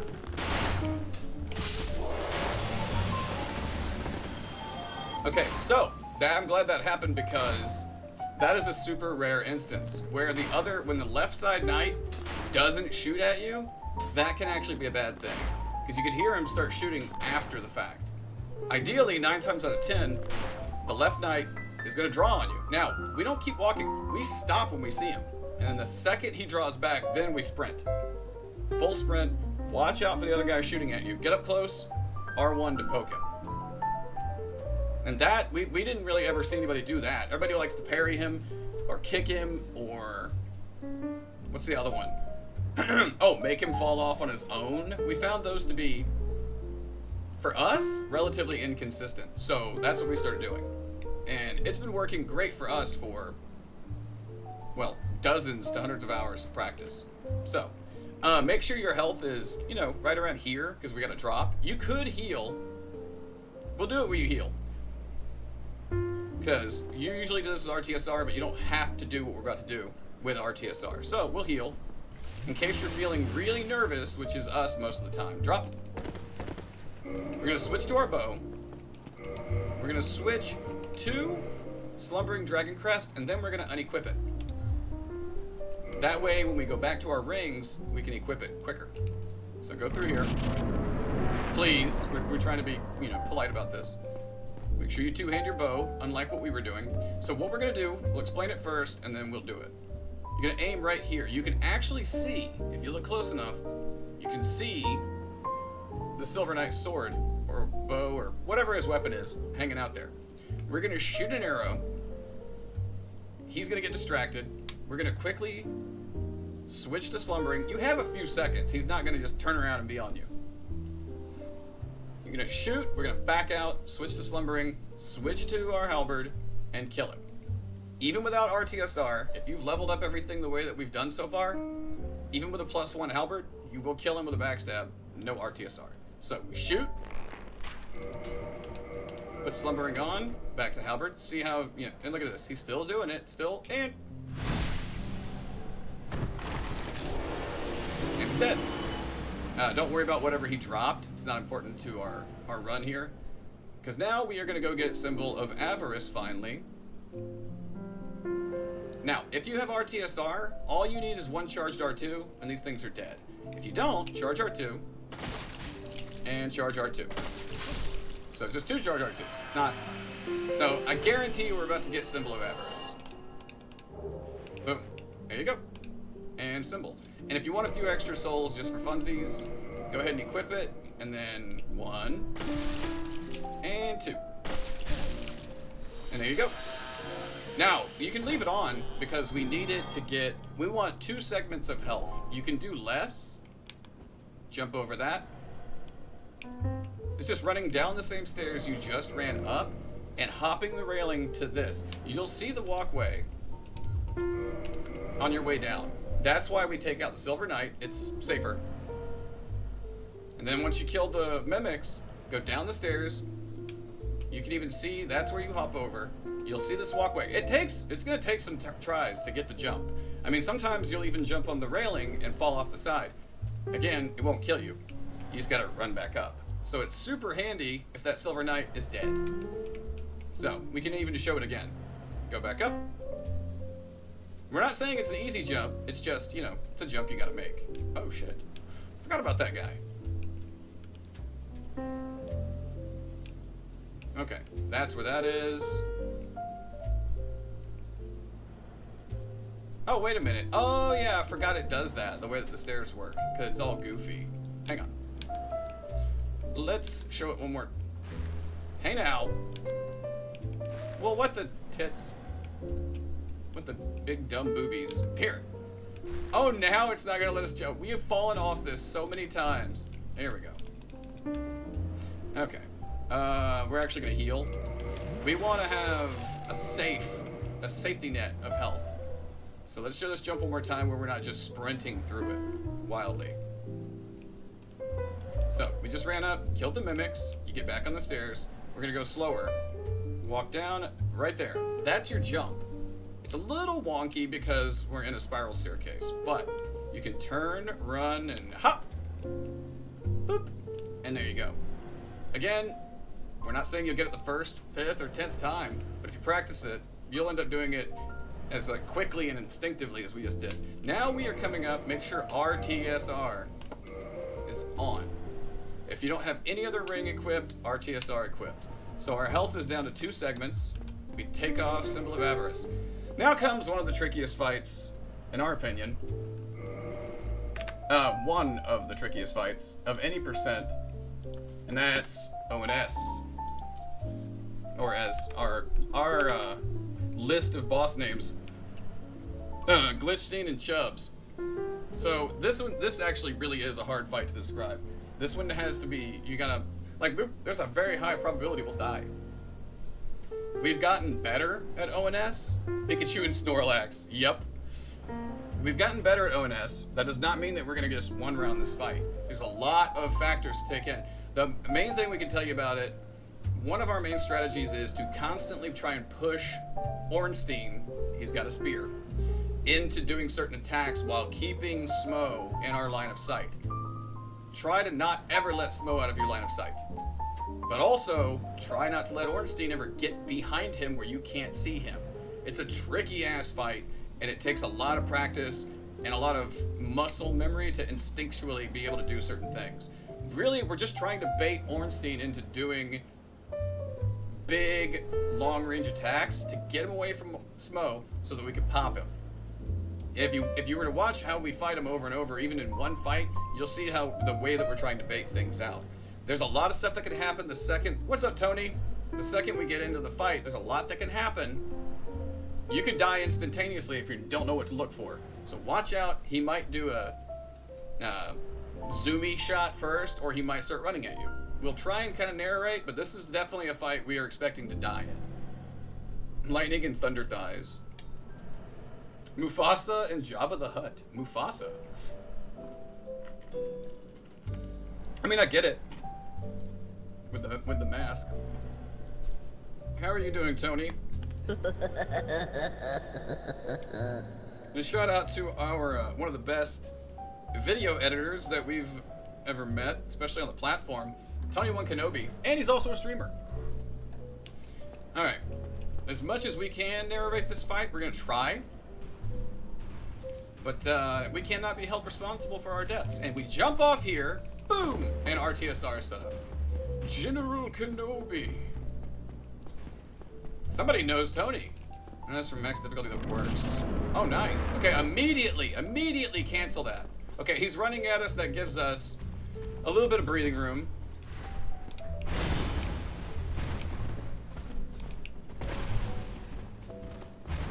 Could have been a better start, but now we're gonna try and... Okay, the reason he did that, I have no idea. I just wanted to get some space. I did not like where Smo was. So we're trying to group them up slightly to where when they separate, it's much more functional. Alright, now let's get some range, because Smo is just pushing his ass around. You know, this is not a super proactive method, but it has definitely made us feel more comfy. You can also back away and try and get... Okay, that's his fast lightning. If it's at his hip, it's fast. Okay, so we always watch him. When he does that zoom, we roll it, lock, and R1, but he can jump out of the way, so, you know, gauge for that. Yeah, that's why we like to keep Smo on a short leash. Oh, shit. Okay, so here could be a huge problem. We got very lucky. Alright, we got really good RNG. We got really good RNG on Ornstein with that.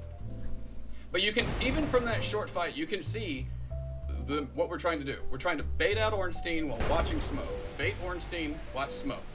And we want him to do either his zooming attack with a clear area. You don't want Ornstein to zoom behind Smo, because it's going to glitch him out like crazy. You don't want him doing it behind a pillar. Now, here's... Smo is... I mean, yeah, he's pretty good. He's, I would say, the best no-hit secondary fight. TFZ, you're going to have to let me in on your ONS fight. So when he does the jumping slam, get him with the running R1. When he does the lightning slam, you can wait for it to burn out, running R1. Slam, try and bait out the follow-up. No follow-up, then don't go for it. That, jumping slam, perfect. I would like him... Okay, shovel, fucking back off. Now, you can get a shot in with the shovel. We'll try and show it. Okay, so swing, run in, bait out the second part. There you go. He does the second part. Give him another hit. Do the shovel again. I want to see if we can get the counter attack. Nope. Big slam. So when he does that, if you run up on him, you can sometimes force him into doing a backswing. Okay, I want him to do the shovel because he's almost dead. I want to do the shovel so we can do like a counter attack on the shovel. Now he's doing he's doing exactly what you want him to do. He would be dead because that is the best. There we go. Shovel. You can run in on the recovery and drop it. I mean, use the pillar. Okay, equip Symbol of Avarice. Use the pillar to block Smo, and just be careful. I mean, you can be way more careful than we were. We have gotten a lot more comfortable with big boys fight than we ever used to be. Practicing for a run a lot lately. Yeah, TFZ. What is your strategy for ONS? So absolutely throw on your symbol after the fight. What we do is we automatically chug. We double chug. We put on symbol. Once we crack all those souls, take it back off. Watch out for the elevator. Don't fall in. There's one on either side. Tech issues get me flustered. We understand that. Get your bow handy. Ride the elevator up. Hop off. You can go ahead and pop Smo's soul. You do not get anything extra. If you try to give it to Framped, it's not worth it. You can go ahead and grab this.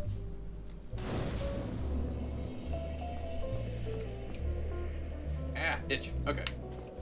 Go through the double doors and see the largest, most fake boobs you've ever seen. Insert, hang on, sorry. Let's be a stereotypical Twitch streamer and insert booby joke here. Boobies! Boobity boobies! We're not better than anybody. We're just saying, come on guys. It's the same joke over and over.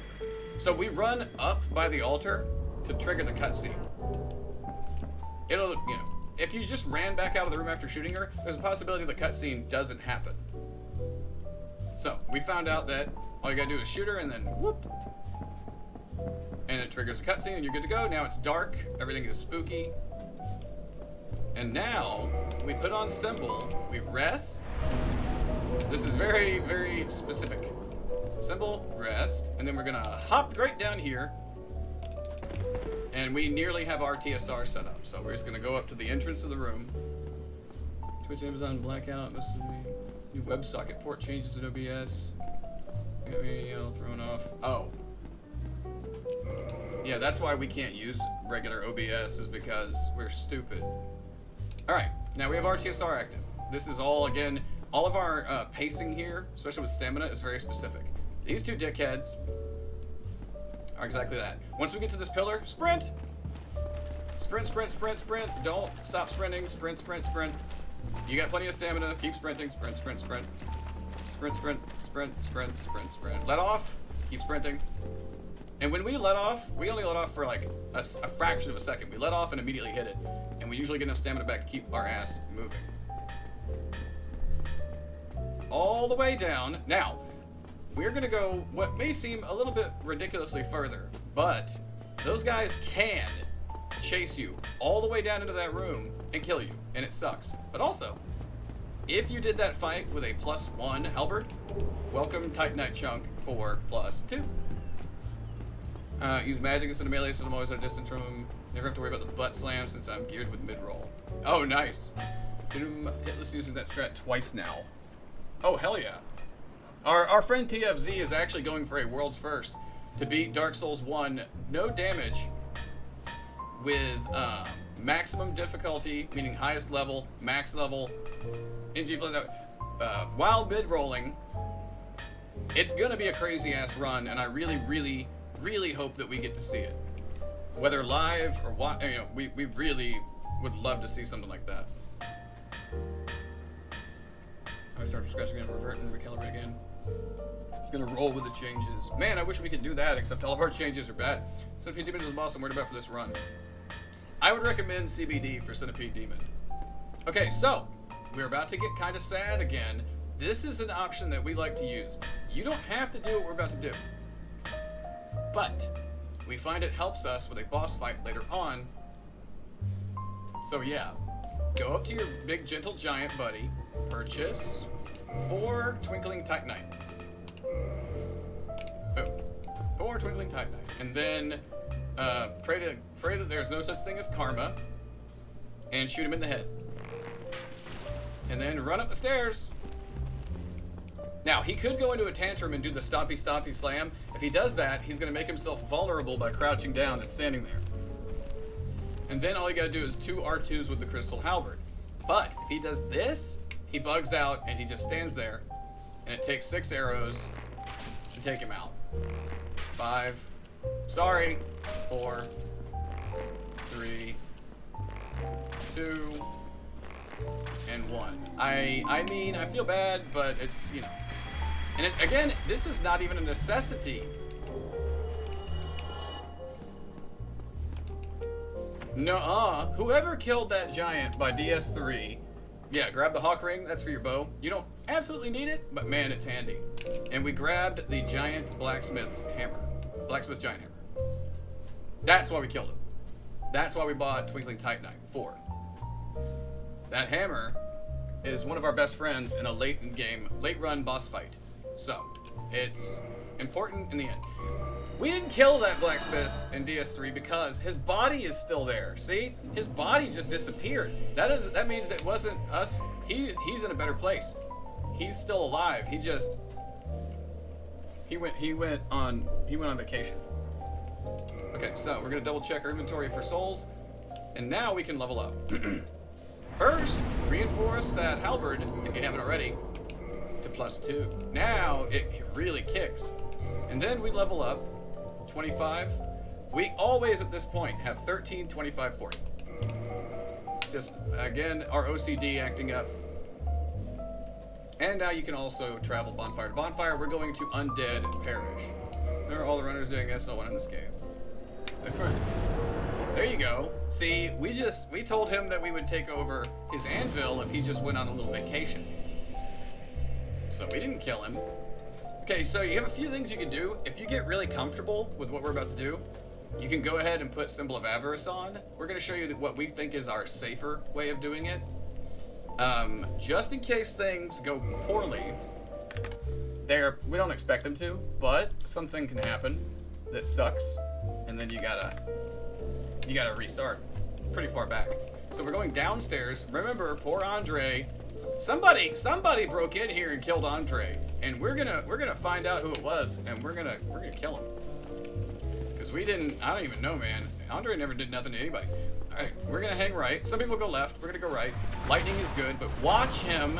He's got tells for physical attacks. That swipe has a hell of a reach.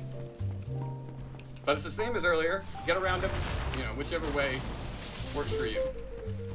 So, this little flower is gonna blind you because there's a triple.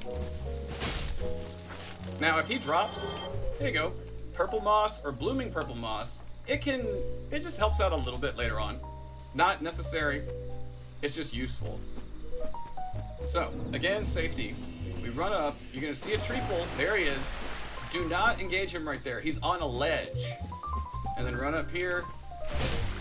Can't stand these runners. Okay, we already have the purple, so we don't need to grab. So what we do is, right now, we go ahead and put symbol on, so that we're getting ready for RTSR. Stick to the right, and down here on the ground, to the right, give it a little poke, or not. You can fuck it up, just like we did, and then smack that guy. And, now ideally, we would have poked ground guy, and then smacked the upper guy. But, it's not super critical, and it's also not super dangerous, so don't worry about it. That's 1,000 souls just chilling by a rock. And now, we're coming up on a fairly scary part, but it's not too bad. Again, we have a very specific line that we run, and we're going to try to explain it as we're running through it. Essentially, we're sticking to the left. Just got to watch out for what trees will get in your way, and stay calm. So, you go left through these trees, camera left on the edge, between these two trees. To the left of that sapling will stop you in your tracks. Watch out for the guy ahead of you, and don't worry about the guy behind you. Watch out for this guy. Keep moving. He has to stop before he attacks. See? Talk to this cat really fast. Now, you don't have to join. All you have to do is engage the cat in conversation. You can literally keep running, and those guys will stop chasing you. So we're going to cross this little area. We're going to hop down and just run essentially dead ahead. You're going to see a light off in the distance in a second. Not to your right. It'll be closer to... There it is. There you go. That is where we're heading. To that big door. And now, with our health where it is, if we take off symbol and jump down here, boink, we have RTSR. Oop. Alright, Tony, thank you, dude, for lurking and for, popping and say hey. Alright, open the door and get ready for the next boss fight. Sorry, we are still sick.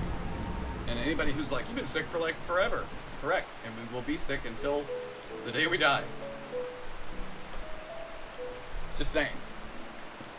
Alright. We're gonna hang left. You see that?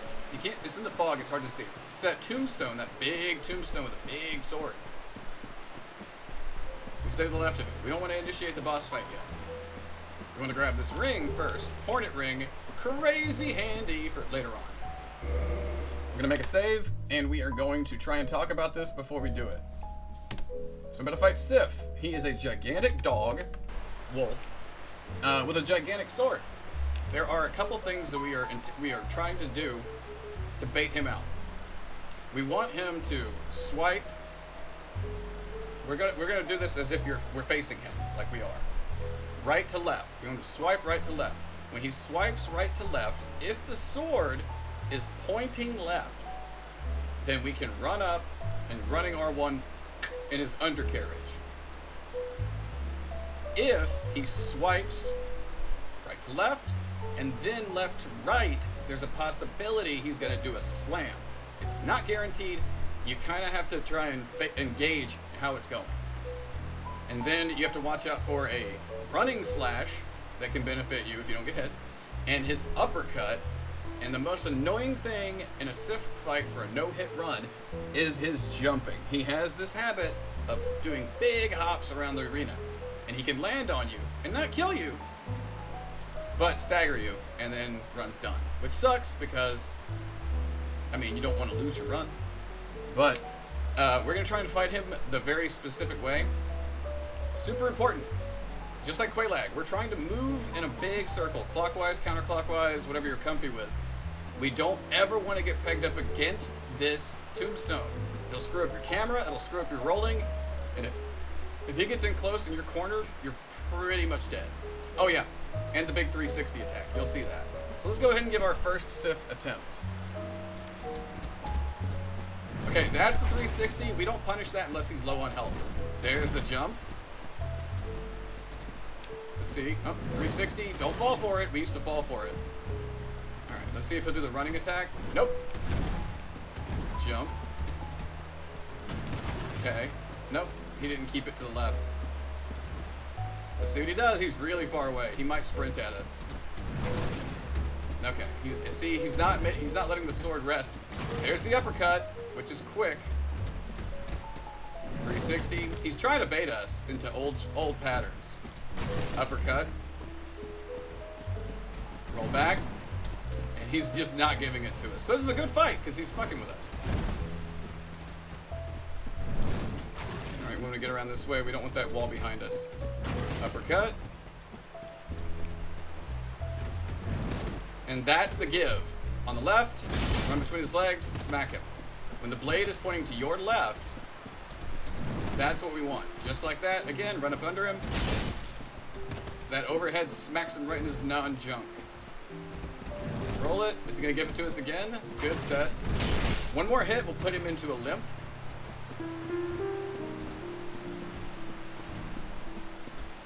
Now, right then, we could kill him. With his health where it is right now, with his health, when he does that spin, we could kill him with a headshot.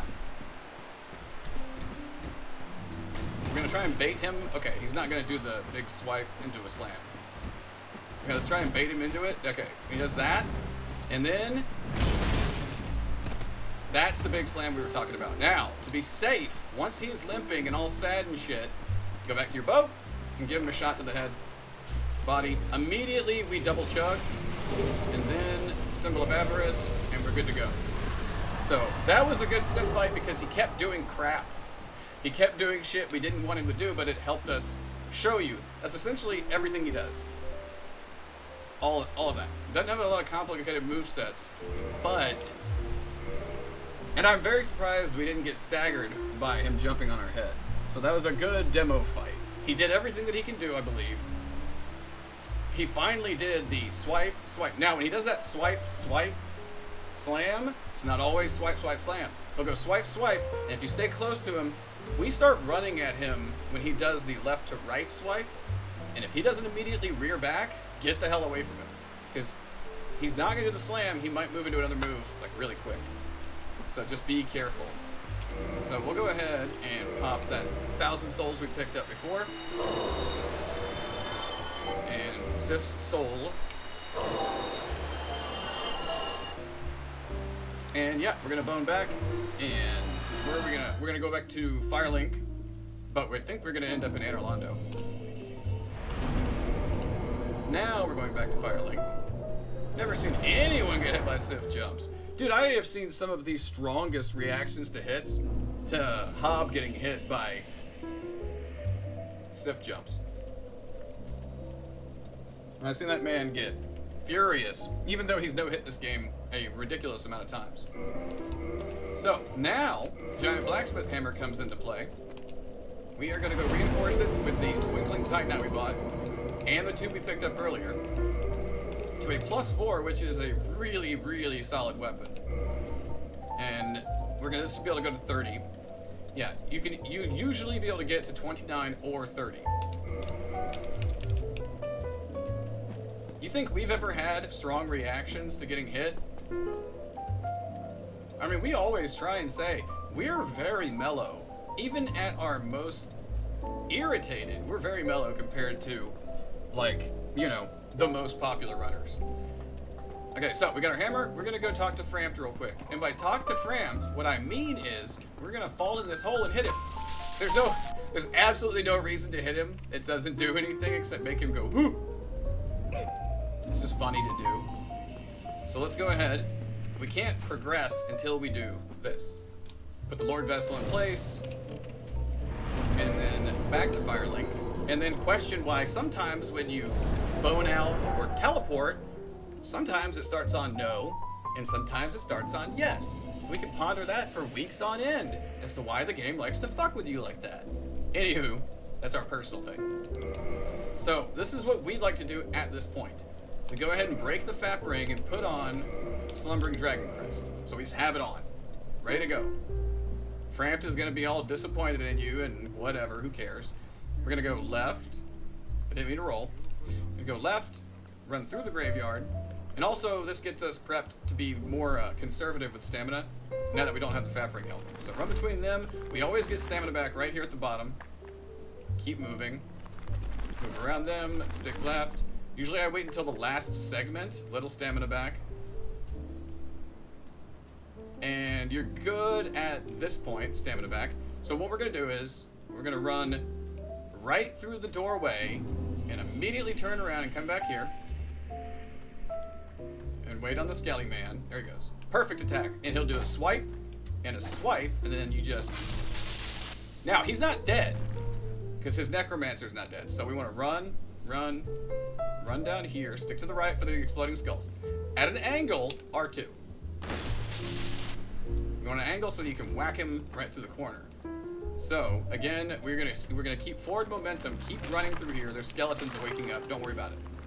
Go through this and watch this guy. We'll explain it. That.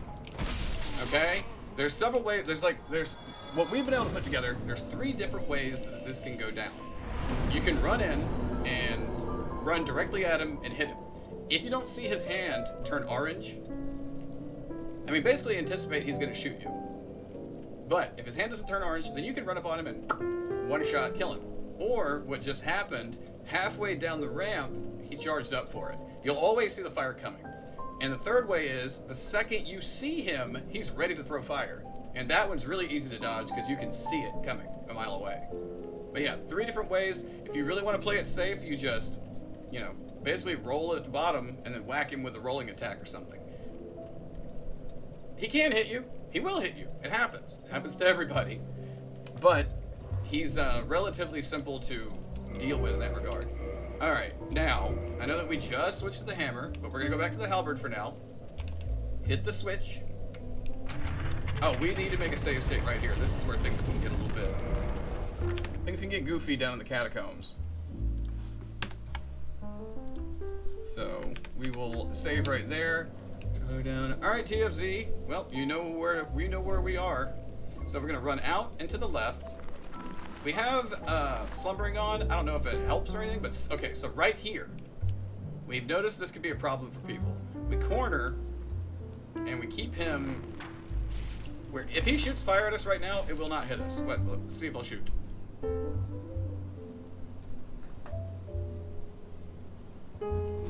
Yeah, can't hit us.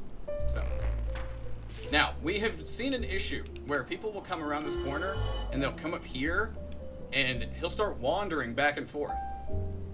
And it's not so much that it makes it like, oh, it's impossible, but it's annoying because he's wandering back and forth and you're trying to shoot this prick while but every time we have, I don't know if slumbering is causing this or if it's just us being careful. But the way that we do it, we come around the corner and we aim up and we just get a beat on him, and he never moves. And I know that we're not special. Like, if he wants to move, he's gonna move. So, take that for whatever it's worth. It works that way for us 99% of the time. Outside for a smoke break. Are you outside right now? Okay, so now we got the skeletons to deal with. We want to step up here, have him aggro, and that's ideal. He rolls off. He might also do a jumping double swipe attack and possibly fall off. Or he might queue up his Mighty Morphin Power Ranger.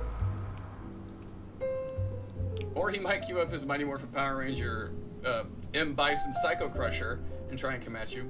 Either way, you have the advantage. If he doesn't fall, you kill him when he comes by you. And if he does fall, good on you. You did it.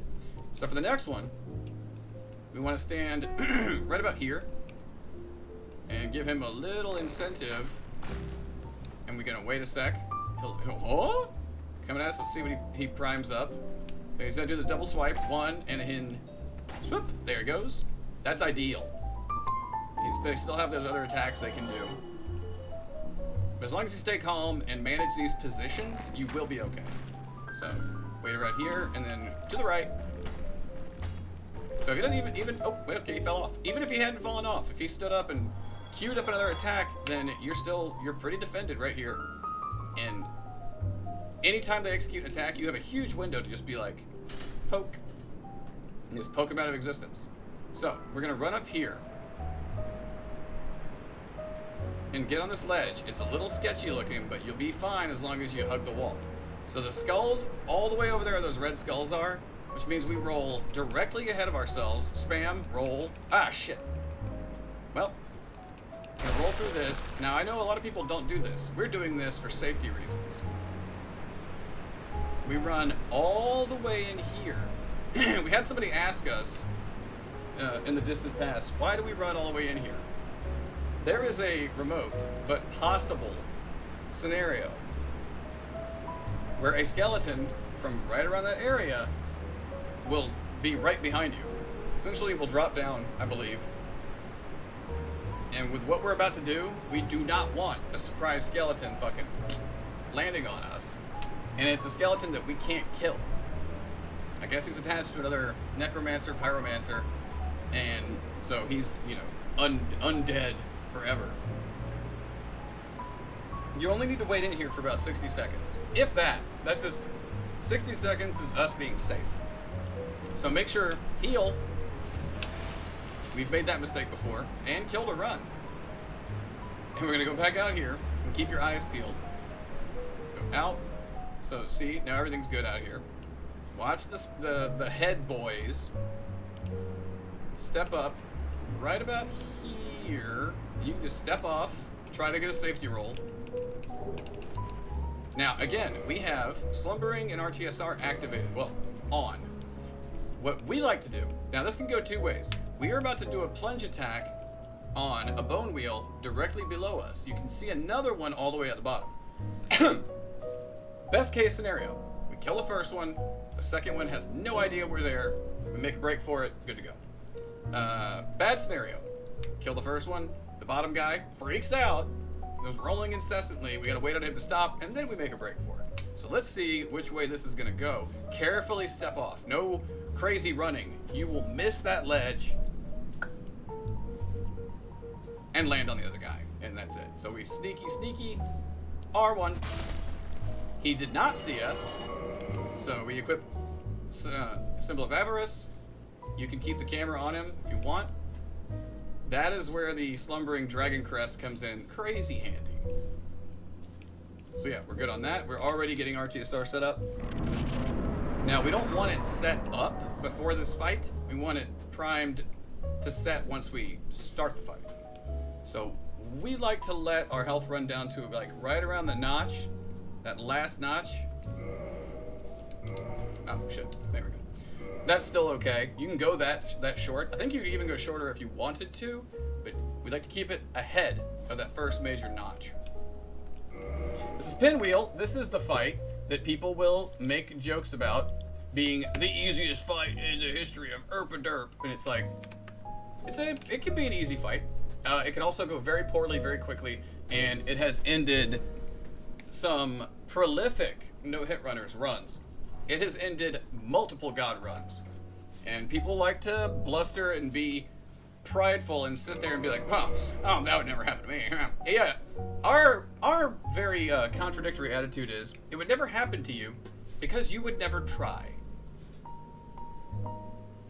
Oh, also, if anyone ever tries to make you feel bad for dying to pinwheel, It doesn't matter what you think! that's just our opinion, is, you know, do it for you, and don't worry about anybody, unless they're your best friend and you know how they like to ridicule and, like, joke with you, screw them. Doesn't matter what they think. So the way that we do this, we get ready, we want to do our best to get a safety roll when the fight starts. It's going to be a cutscene, and then we're either going to hard stagger on the ground, or we're going to get a roll, and then pew. Now, hard stagger doesn't mean you're dead necessarily. It just is very scary. So we're going to try for the safety roll, see if it goes well. If it goes bad, good. That means you got to see the oh no instance happen. So we'll roll, and we're spamming the roll button right now. And then we skip the cutscene. And we got this a hard stagger. So we're going to try 1, 2, and watch your back. That's the tricky part. Even if, let's phrase this differently, especially if you get the hard stagger. If you can kill Pinwheel in 2 hits really fast, if you aim you hard stagger, turn the camera around, there is a possibility that one of his clones, or sorry, his mommy or daddy, there's a possibility they shoot a fireball at you that will track you and potentially hit you. So even if, I mean, we look around for the fireball, even if we get a good landing. So just keep your ears open and your eyes open, and you'll be good. And if you happen to get Mask of the Child, blessed run, Mask of the Child helps with your stamina regeneration. So it's a handy little ugly mask. That's a face only a mother could love. Alright, now we are officially in a fairly scary place because you can't see anything that's going on. And advice in case you get stuck in a pinwheel fight, I mean, bone out. I mean, that's happened to us. And it happened to us on our very first DS1 no-hit we did. We hard staggered and we were completely screwed. Instead of our homeward bones being equipped, our flask was. So we hard staggered and we healed, which got rid of our RTSR, which screwed the entire fight up. So we had to bone out of the fight while being sieged, and then rerun that whole sequence to get down there. And then we got it. But it was still scary as hell, and taught us a valuable lesson about how we keep our items equipped.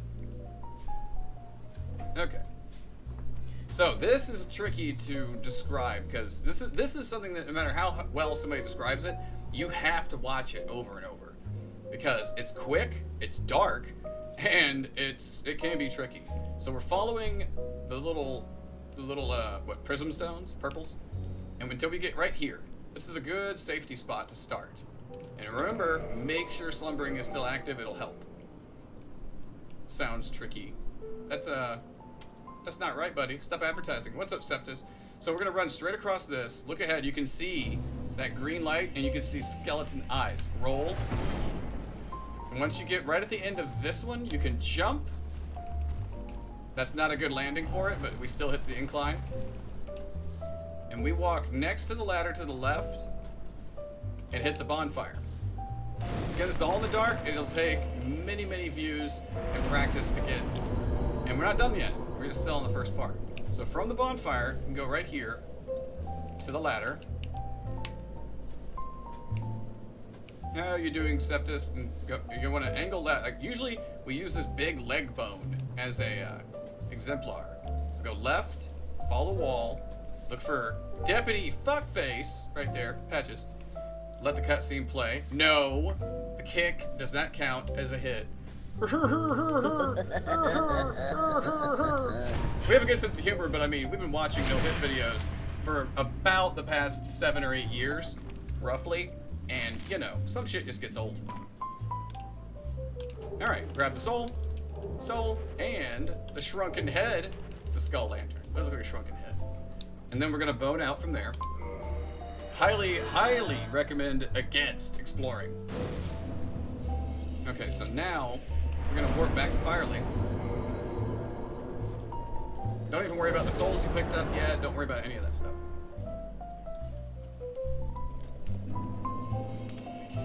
Okay, so we have got to go. Now that we have the head lantern, we need to go meet some disembodied birds. So you guys know this route. We run all the way back up to the right. We grab the elevator. I'm gonna go ahead and put on Symbol of Avarice. Specifically because when you have this on, we fat roll. Which is handy if you stand right here on the edge.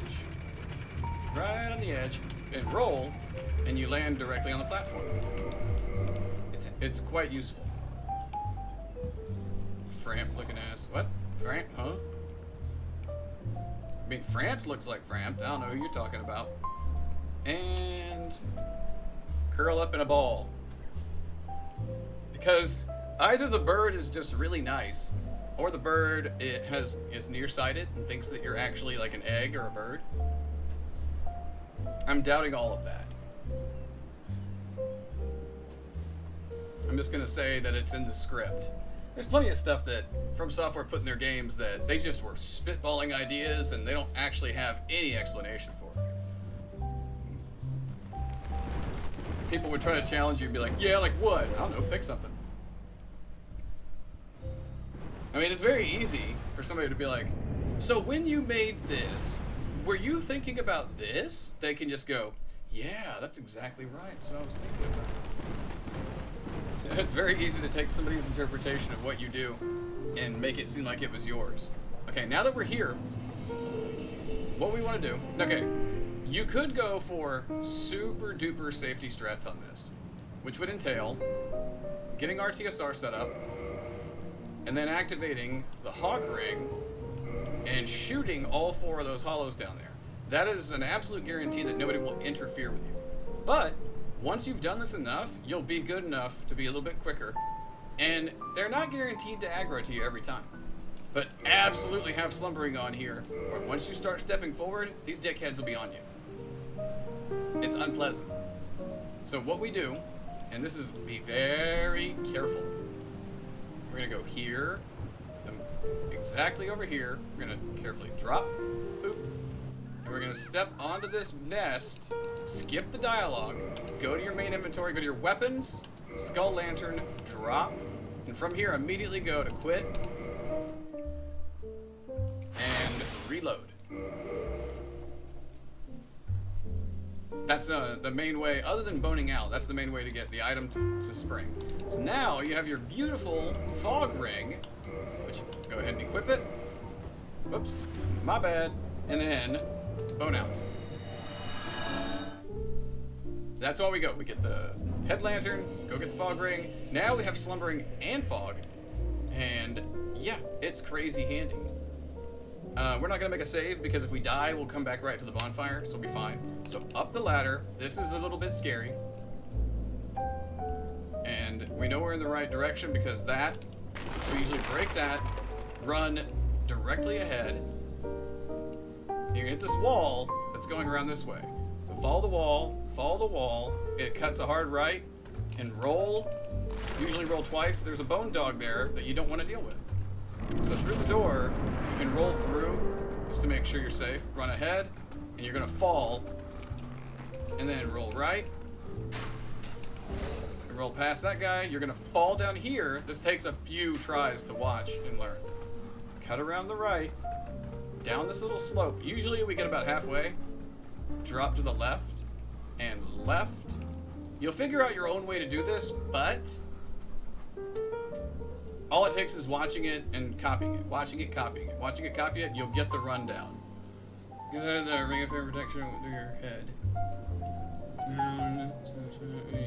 Here's a guy who I guess that fits. Well, you're also talking about a Japanese dev company corrupted, and I highly doubt they actually even had those thought processes whatsoever. From Software don't seem to have a lot of humor when it comes to their games. Kill that little dude. That's 2 more Twinkling Titanite. Crazy handy. because we still want to level up the hammer some more. Alright, so now we are on a boss running stretch. It's pretty cut and dry. It's just a matter of stamina management and your timings when it comes to a couple of little sections and a couple of little safety maneuvers. Yeah, From Software, I don't really have any sense of humor when it... Like, that's one of the things that we have said that they could improve upon out of very few things, is they could actually... We're not talking about them making comedy games. It's just they could maybe take themselves a little less seriously. It just seems, from the way they produce games, that they seem to think that, you know, everything has to be ultra mega dramatic and serious all the time. And Patches doesn't count as comic relief because we don't find him funny. We're not a sadist. Okay, so we're gonna run through here, and you're gonna have a bone column spring up. You can hang right. Don't, you know, throw yourself off the side, but you can go strafe right around them. That, and we're gonna get stamina back right here. Roll for safety. 2 rolls if you feel like it. It's a scary little spot. Stick to the left wall. If you want 10,000 souls, boom, right there. And then again, hug the left wall to drop. We roll that guy because, you know, whatever. Stick left on that guy. And through the fog wall.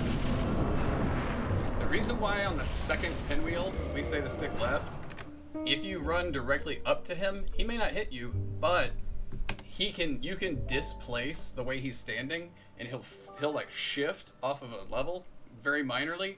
But if it does that and it hits you, it'll stagger you, and that's a hit. And that's a painful bitch way to get, you know, sucked out of your run.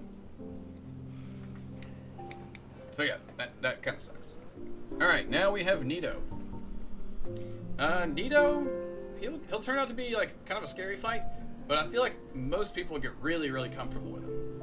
Especially with the Crystal Halberd. There's just stuff we're watching out for, and usually we can narrate this one pretty well. So first things first, when you drop in, stand still. Do not move. And hold down block. Just in case. So don't move, and just wait. For the longest time, we got really lucky that he would never get stuck when we would run toward him to get the fight going. See, we hold down block for this. Specifically, you know, with a halberd, hold down block and don't move. It can't hit you because of the way that the hitboxes are set up. I'm thinking it's because of the remaster. I don't know. Don't quote us on that. So now he is coming toward us. He can get hung up, and it's a bitch. Okay, so we get close. Watch him. He's going to go grabbies. He can back away, circle back around, and give him a slap. He's doing a backhand. That's not a combo, that's a single hit. Give him a slap. Now he's gonna do an explosion, so we want to get relatively far away. Like here. And we want to engage him more to our left. If you're close, get a little 360 action and smack him. Stay to his right. I mean, your right. 1, 2, 3 when he does that move. Run. When he does that stab, just shift around to your right, and you can usually avoid it like this. Try to the right. 1, 2, 3, and it's like 2 more hits or running smackies. He's a slam though. Slam is kind of tricky sometimes, but you see, Nito. There's some important details about Nito's fight. One. If you want to make this fight less troublesome than it can be, you always want Slumbering and Fog Ring equipped, because there are a bunch of skeletons back here waiting to aggro and have to fight you while you fight him. And they do not die, they keep respawning, they're a pain in the ass. So yeah. Doors stuck. Please, doors stuck. Doors stuck? Wait a minute, what? What door? Okay, now we're gonna go ahead and pop these. Kind of exterior, like fish eggs.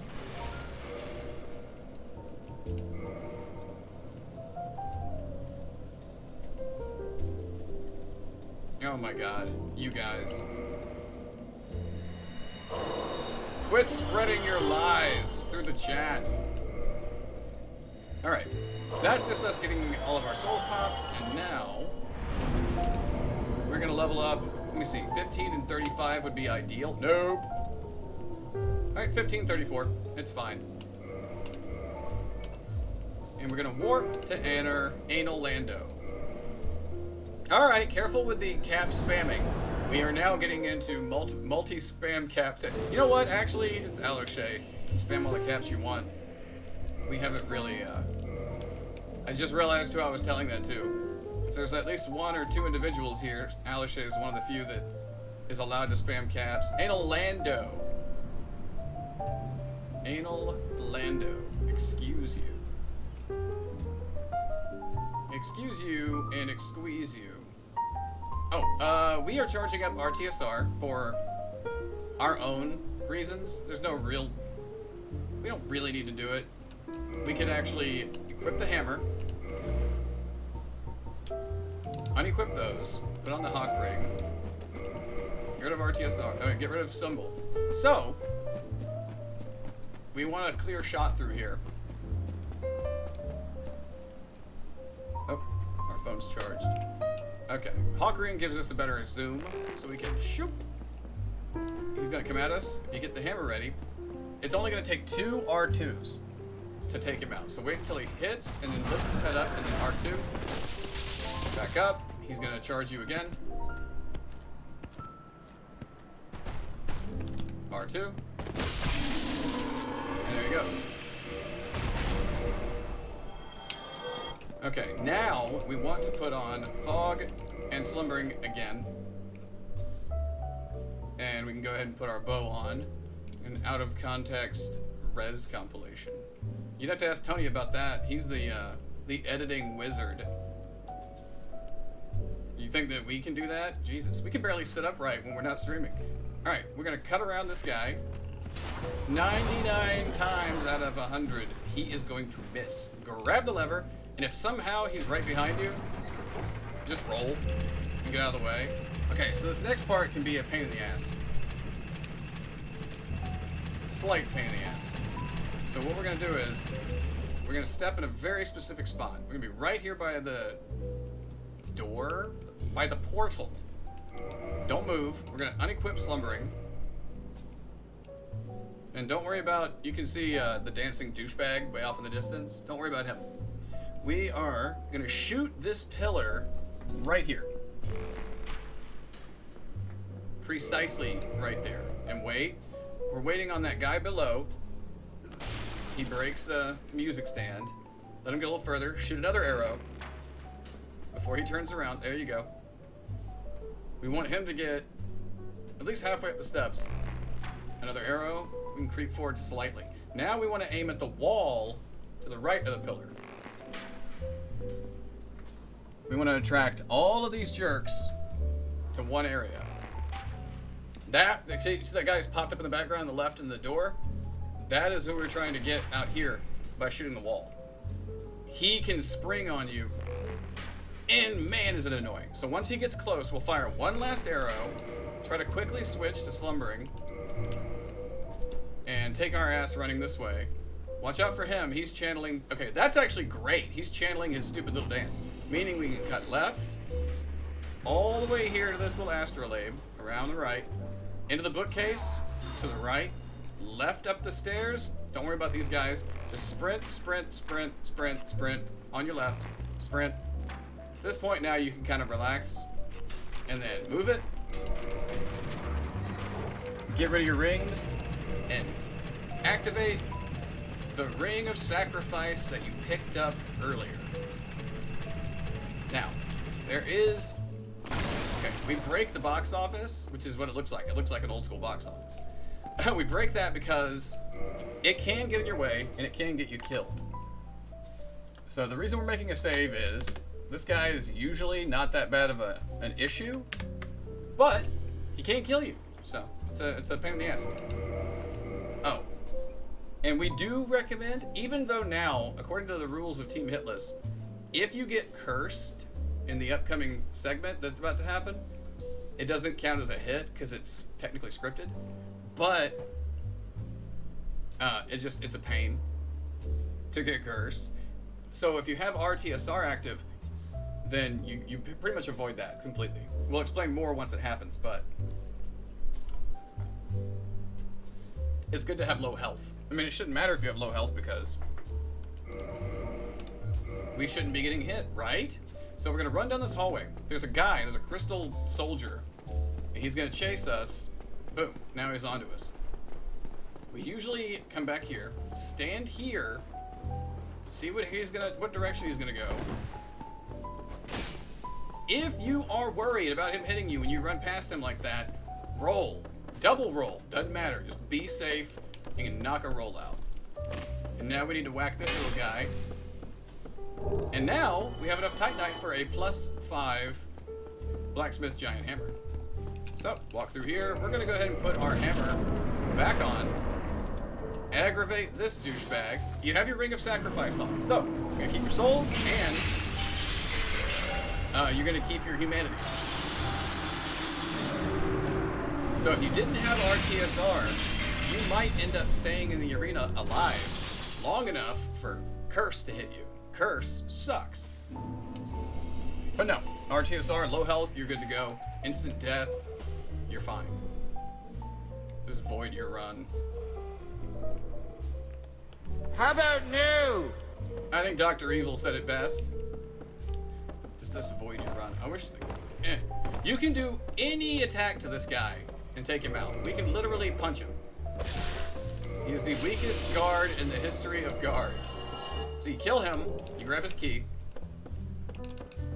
and this is very important to our boss strategy. Is reinforce the hammer to +5. That's it. That's important to our boss strategy. Get ready. Unlock the cell. Walk out. Cutscene. Once you skip the cutscene, bone out. There's one way you run because it's scripted unless he blesses you. Because it's scripted unless he. Well, we just said that getting cursed doesn't void your run. Yeah, we were explaining that. Okay. Yeah, we don't need to worry about any of that. So, now, from in here, get your bow ready, run out and down. Don't worry about these guys. They have to run past you. They're all freaked out. Skinny arms so you reach out for the key. I mean, it's a bonus. Right? She has I mean, those bars are way too wide anyways. Yeah, but Owlfather has, like, muscular skinny arms. That, he's just super lanky. So in case I mean, it's fairly obvious, we are running all the way down to the bottom of this place. And make sure you don't do yourself a disservice. Once you get down here, do not accidentally run into that room. That is definitely not a good room to be in. That is some hentai nonsense that we are just not going to get involved with. Salad finger arms. You smell like soot and poo. Skinny forms and massive biceps. Okay, so we usually aim for, right here, the third segment from the top of the, whatever this is, right there. Fire a shot. Give it a second. Two things can happen. The snake man, okay, he's actually getting on the ladder. Now he could stand there looking like an idiot, then you gotta shoot him and wake him up. And then 1, 2. Fairly simple. Piece of advice. Do not, when he's sliding down, do not run up, under the ladder and wait for him. When he's sliding down the ladder, he will bounce off your head. Stagger, run dead. Not even a legitimate hit, just run dead from a snake's ass staggering you. So, do not just get excited. You have plenty of time once they hit the ground to get the 2 hits in to kill them, especially with that hammer, or even the halberd. This one, we want to pop this light sconce. And then wait. You're gonna see a shadow through the ground, and he's gonna come by the ladder. And he's on his way. So watch, we're not gonna run up underneath him.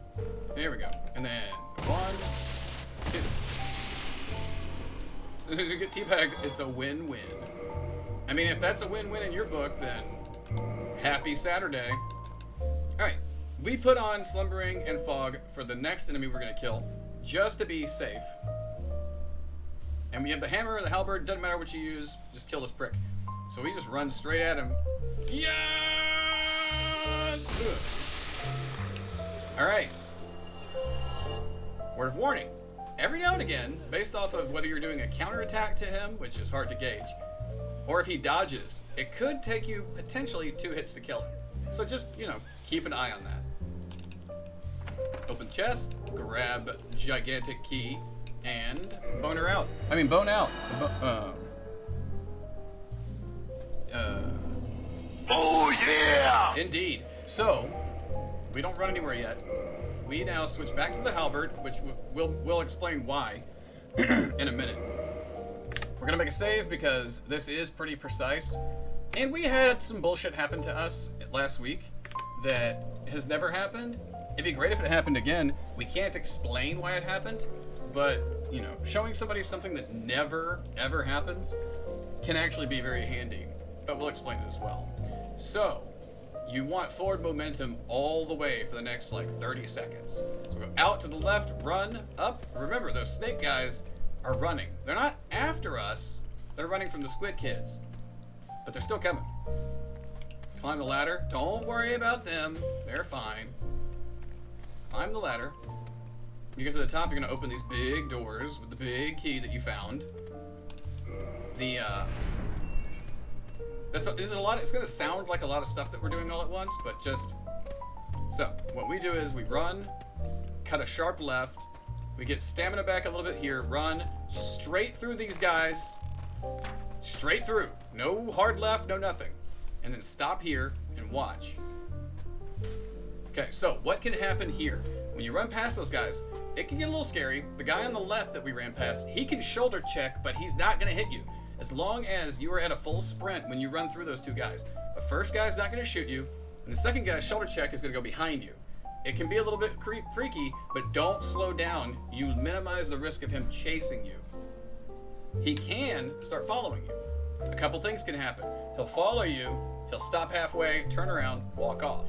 Or he'll follow you, come all the way up to like here, stop, turn around, walk off. Just anticipate that he might keep coming at you and get ready. Poke, poke, poke. Just fucking poke him. Those guys bring their shield up. So it might take 2 to 3 pokes to break their shield and then, you know, kill them. So just be prepared. Because you never know when that's going to happen. It's not going to be your fault if that guy chases you. It's just the way the AI works. So hopefully that helps for some potential scenarios that can happen right then. So now we want to stay behind this pillar for obvious reasons. And we want to get our feet up on the second step. Right there. We're on the second step. So now, without moving, remove slumbering and aim. Okay, you see where the stairs are? We want to aim at this archway right here. Fire. And then slumbering back on. Oh, shit. Alright, slumbering back on. So, for some reason, it wasn't positioned directly over our ring. But what we do with that, when we shoot that, it tricks a channeler into investigating. He falls off. You no longer have a channeler in your way right there, being an asshole. So, yeah, you still gotta watch out for this guy. Stay behind the pillar. Well, coming up next, a few things can happen. We're gonna sprint, keep sprinting. We're gonna get stamina back as soon as we cross into here, and then hug the left wall sprinting. There's a guy behind you. He might be chasing us. No. Okay, so you can see the guy, the crystal douchebag, right there. There's these again, it's like the other one, different scenarios. Right then, he did nothing. He can chase you, and if you keep running, a lot of times he'll just turn around, wander off. You don't have to worry about it. Once in a blue moon, he'll follow you, but then he gives you so much space to work with that you can just poke, poke, poke, and get rid of him. One time out of the 1,000+ hours that we've put practice into this game, just recently in the past week, we were running and we weren't hugging perfectly the left wall. We weren't hugging it tightly. This dude came out of absolutely nowhere. Like, he knew we were coming, and he jumped, landed on us, and killed us. For the fact that we haven't leveled health in this run, one of these guys hits you, it usually kills you immediately. This guy came out of nowhere. We were on a clean run. We were doing well. Everything was good timing. And then we came out of that doorway, and he was on us like we announced ourselves. It sucked. So those are all the options of things we've seen happen with that guy. So now, we unequip slumbering again, poke the pillar. You can go ahead and re-equip it while you wait, and this guy pops down, and then make sure if you're gonna precision stab this guy, aim the camera up, otherwise you're gonna hit down here. So aim up, and then I like how it's as if FromSoft is the only one that has manipulatable AI. FromSoft programming. There are so many. Okay, so we throw the switch, we go up. There are so many games where you can, we daily we manipulate the AI. Okay, so you got a guy right there. He can't see us right now. We're gonna sprint up to that middle pillar. So think of it like on the right. 1, 2, doorway. That's the middle right there. We're gonna get stamina back at the middle pillar, running R1 this guy. So like this, run, stamina, and smack. And it's gonna be the same thing except there's more pillars here. So this is now gonna be the third pillar up. So if we're running, and all we're doing is letting off the button for a second, and then stamina, and smack. So there's a couple ways that you can do this. He can't hit you. So we said we wanted this to be the super safety run. So the safe way of doing this is just take your time, aim, and go for headshots, and 69 damage every time. Oh yeah. Shoot. 69 damage in your face, 69 in your eye. Alright, we're trying to get all the 69 jokes out of our system so that you guys can get them out of your system. So we'll explain the tricky, we'll explain the show-off or speedrunner strat. Speedrunners, we're not saying either a speedrunner or somebody showing off will utilize the next strategy we'll tell you about. Because there's no reason to do it the other way unless you're speedrunning or you're just trying to impress people. So, the other way is, without killing him, you stand here, make him see you, and he has two different shots. He's got a charge-up shot that takes a second, and then he fires it. He has another immediate load and fire shot. So what you would end up doing is, wait, you'll always be able to tell which shot he's doing based off of his little mannerisms. And the second he fires, you would roll again, and then throw the switch. And then you would immediately get to the right here, and then you would run down here and get out of the way, and you'd be safe. Doesn't that sound like way more trouble than it's worth, other than just shooting the guy in the head? I tend to think shooting the guy in the head is a great idea. Now, with this guy, okay, so we've got a guy here. He is archerying. I actually can't remember what there's a way of shooting to make this dude fall, and I can't remember what it is. So let me see if this does it. Nope. Let's see if it does it. There it goes. So yeah, if you want to go super safe, you just aim. This is a little abutment right in front of him. If you shoot it, he pulls an Anorlando, what are they called? Painted Knight? What? Painted Knights or something like that? Painted, whatever. Pulls that shit, and he falls off. The other way to do it is run for the ladder, climb down for 2 seconds, and then swoop. But it doesn't matter, he's dead. So, super safe strat, shoot the brick, he falls, you're good to go. Just remember to put slumbering back on. And now, equip your +5 blacksmith hammer. Come over this way and get ready for an interesting run. This next running segment is a little bit, a yikes.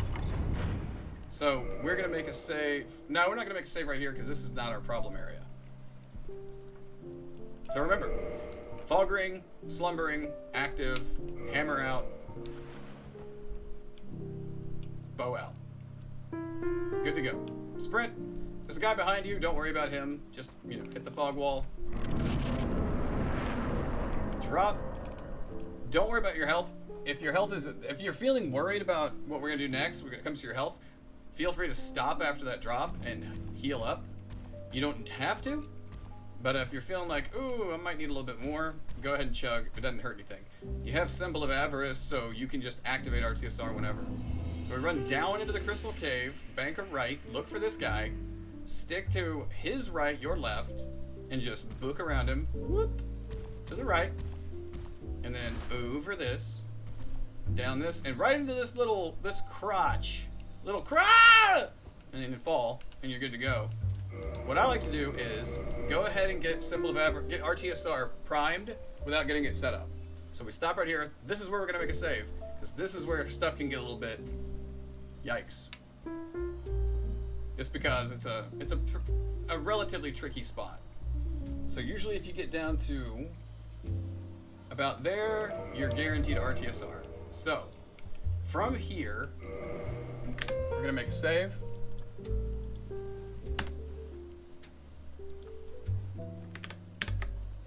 And you can see the marker. What we want to do is essentially where our head is lined up and where you see the little snowflakes or whatever tinking down, we want to run straight across. It's very easy to get disoriented because you're not running on anything visible, but just try to run straight across.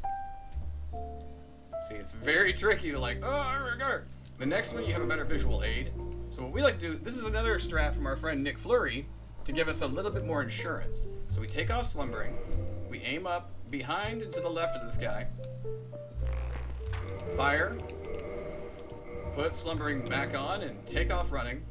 If you want to, stick left here so you don't get pushed off too hard, because you can get slid slightly. And then we're gonna go down here. Now look across. Where our head is, you can see a dark crystal mass. You're heading straight toward it. You can see it better as we get closer, but you can see it across the way. It's a more prominent piece of crystal that sticks out. That's what you're heading toward. Again, we could sit there and, rerun it over and over and over, but that's the reason when we're trying to make this a video, is so that you guys can just rewind and be like, oh, I see it. The beauty of, YouTube. So now that we're in here, we're in a place that sucks. Place full of clams that are evil. But we have a very, very specific and really, we're gonna make a save in case this goes wrong. This is not a kamikaze run. Some no-hitters will do a kamikaze through here. That's mainly for the audience. We're trying to roll credits without getting hit. And from our perspective, that's crazy impressive no matter how you do it. Nothing has to be, there doesn't have to be style over substance. Hey, what's up, casual? Welcome back. Okay, so where we're standing, we want to take a straight line to the right of, you can see the two crystals poking out to the left. We want to go right here. Okay, good. Now, unequip slumbering, and don't move. It takes like one footstep to get screwed. Aim, see the sleepy guy? See the little sleepy guy? Aim right about here. You can see the light part of the crystal. You can use that as a focal point and then fire. And put slumbering back on. Stick to the left side of the wall. Come down here. Stop right about here. Again, slumbering off. Shoot in between these two guys. Always watch your surroundings. See how they're still, if you were to move, they're gonna hear you. Alright, they move closer together. Now shoot about here. That cluster. And get slumbering set up again. Stick to the wall. Get in here. And stop. You don't want to get even with the fog, or the boss fight will start. Because you want to get set up. You got your hammer ready. And you need RTSR active. So, we're about to fight Seath, and we say fight with quotations because this fight can go really well, or you could die. It's technically very, very simple if you have the setup that we have, which means you could actually do this with 30 strength, 30 dex. You could do it with 25 strength, 40 dex. Sorry, 30, 40, 25, 40. We do 34, 40 because we're managing stamina pretty well. Feel free to do it at 30 strength, 40 dex, or anywhere between 25 and 30. We did a lot of testing on it. You can kind of play with it, however you want.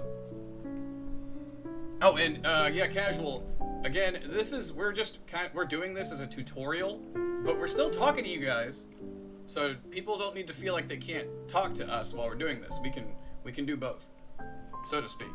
So, +5 bow, +5 bow, +5 hammer. when the fight starts, you're listening for what I think of as an inhale. Because we're not going to be looking at him, we're going to be listening. So, initiate the fight, skip the cutscene, turn around, aim at this, listen. Right there, that inhale. Turn around, get your hammer out, two-handed, R2, follow up R2, stamina, R2, stamina, R2, and fight's over. Double chug, symbol of avarice, and you're good to go. I mean, now, if you veer off to his right and you accidentally hit him in like the crotch next to his thigh, if you miss the big belly crystal mass, then it might take 5 hits. But a +5 with at least 25, 40, and it's all R2s, 4 hits and he's dead. If you have a misstep, 5 hits, don't panic, just go for the 5th hit. 6 hits, it can get sketchy. That's usually a +4 hammer. So be careful about that. Or do whatever you want, you know, we're not your mom. Lots of good knowledge. Well, we've absorbed all this from a lot of different people. But, you know, we're feeling better about this run lately, and we've also never done a tutorial for the YouTube channel or period, so we were really kind of excited to actually try and do this. So now at this point, your level, we don't even have to level up right now. Like, we can literally just do this. Like, where you're going, we go to Firelink, you're not gonna need to level for where we're going. It's really that simple. If you wanted to, you could dump it into stamina, if you want to bust your stamina up a little bit. But we like to go Crystal Halberd, Slumbering, but here's one of the most satisfying parts of the run. Unequip your Crystal Halberd, run up here where Frampt is. He's gonna probably be very disappointed in us. Shut up, I don't care. And now, hey look who's here. It's the asshole that kicked us into a pit. Yeah, we're gonna put this on YouTube once we finish the stream. We're gonna cut it. We're gonna highlight just the walkthrough and put it on the YouTube channel. Now, we're just like Lautrec. Now, on this last hit, when he's that close to the edge and it's creepy, give him a little punch, knock him out, wait for the souls to pop. Once the souls pop, now there's a reason. We're not doing this just to be spiteful. That's part of it. We are spiteful against Patches, but we want to go ahead and do Bed of Chaos, and when we kill Patches, he drops 4 humanity, which means we can go ahead and pop 13, and now we have the 30 humanity we need for the shortcut past the, what's it called? It's a big flaming demon underground. Okay, so we're gonna, remember, Fog, Slumbering, Crystal Halberd, Bow. We are gonna go down here. Basically, we're heading back to Quelaag's domain. We're doing the entire Quelaag run again. Yeah, it's just, it's how it has to be because of the way that the route is set up. It's really not that big of a pain, and if you've gotten this far practicing the run, you absolutely know Quelaag's route. You'll be good to go. So don't worry about it. You get really good tools for this stretch of the run, and if you've even held on to learning from this tutorial up to this point, you're doing great. No joke.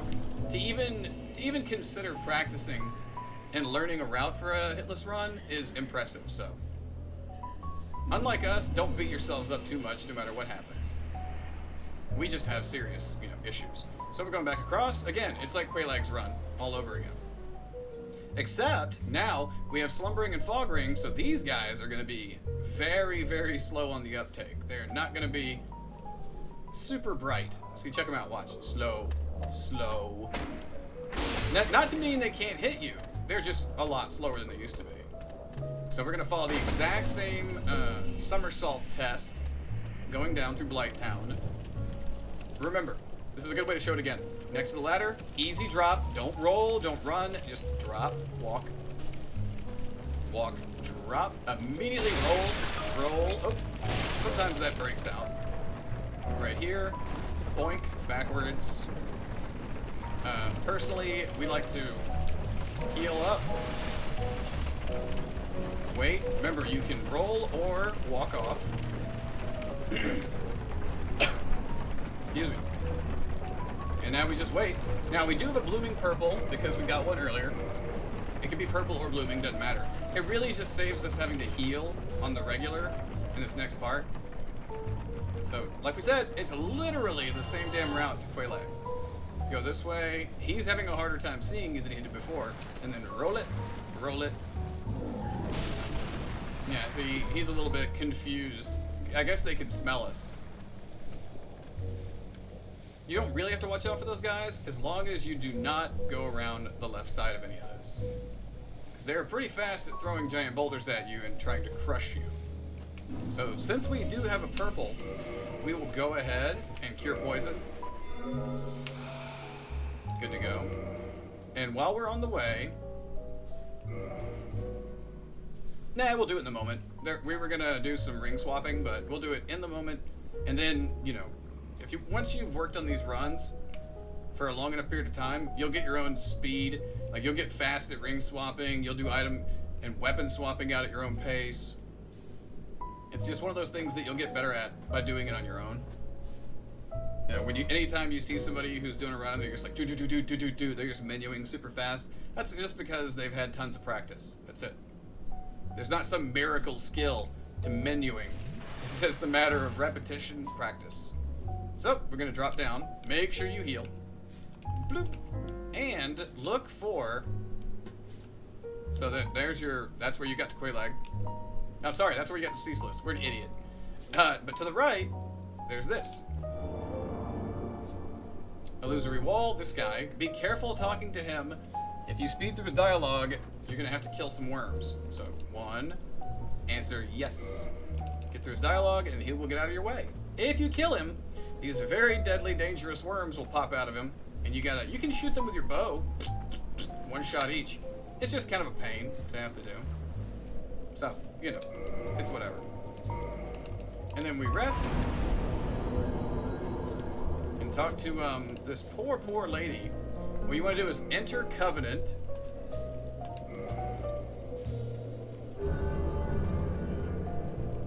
And now that you're in the Covenant, you'll get a neat spell. Great cast, Fireball. Talk to her again, offer humanity, and that's the reason we have these 30. We're gonna go ahead and give her all 30.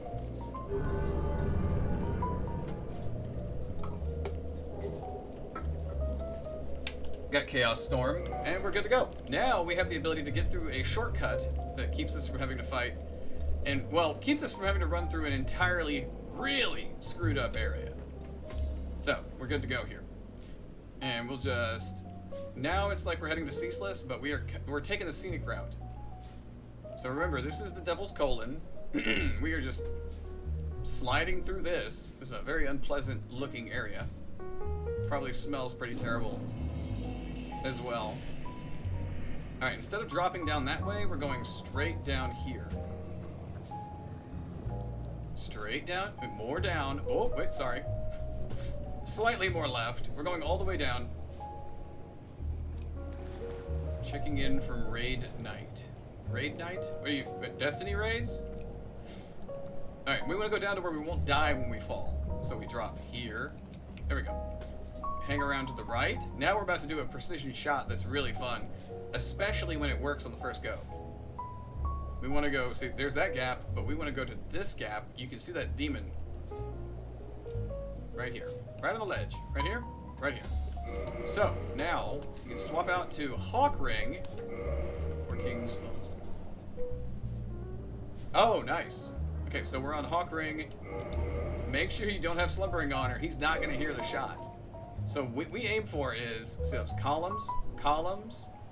There's this little rock nipple right here. And with the Hawk Ring, if you aim right about that spot, it should ping it right near the tip. And let's see if he goes for it. And there you go. I mean, just aim for that spot, go for the tip, giggity, and yeah, you're pretty solid. So at this point, we switch back to the halberd for reasons we will explain. Oh yeah, don't go party with those guys. Nah, no fun. Grab another soul of a proud knight, just for, you know, souls. Now stick to the left wall when you drop down here. There is a gap in the ground, and yeah, that could be a run killer. So watch your feetsies. Not feces, feetsies. You guys are gross.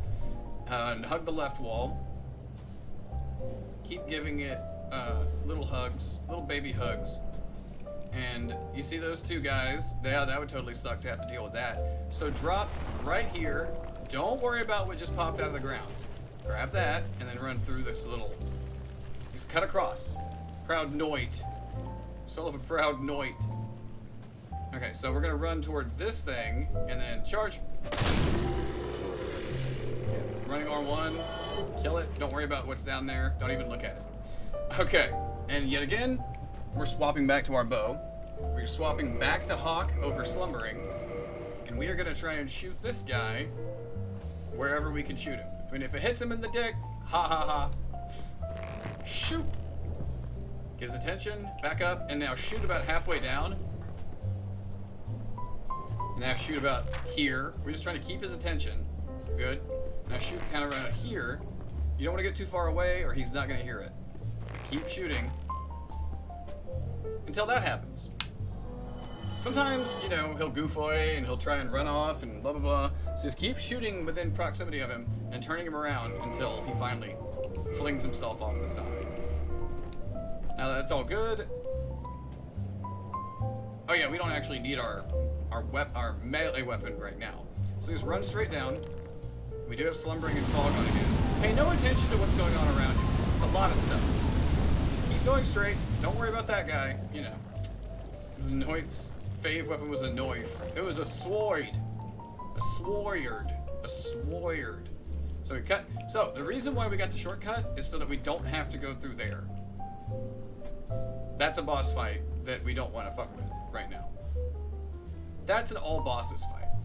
We run down the vine. Oh no, wait a minute. We do want the... My bad. Halberd for now. We're just breaking this stuff. We stick to the left because we haven't ever been hit by these disgusting bugs on the left. And this is the shortcut that joining that covenant and giving the humanities pops open. Sword. And we still stick to the left. Ah, itch. And we just keep going all the way through here. This guy is not important if you picked up all the ones from earlier, but if you missed a couple of Twinkling Titanite and you didn't get a +5 hammer yet, that guy can give you the hammer. The +5, I mean. So just, you know, just food for thought. We're breaking these because we don't want them to be in our way for this next little sequence. Break them, and then give him a whack. Now you're going to provoke this guy so you can get past him. That's what we're waiting on. Okay, so what we just did is absolutely not a great way to do that. We took a lot of risks running up on him. We thought we had room on his hand. Ideally, let's try and explain. Ideally, his left hand comes down in the middle of these archways.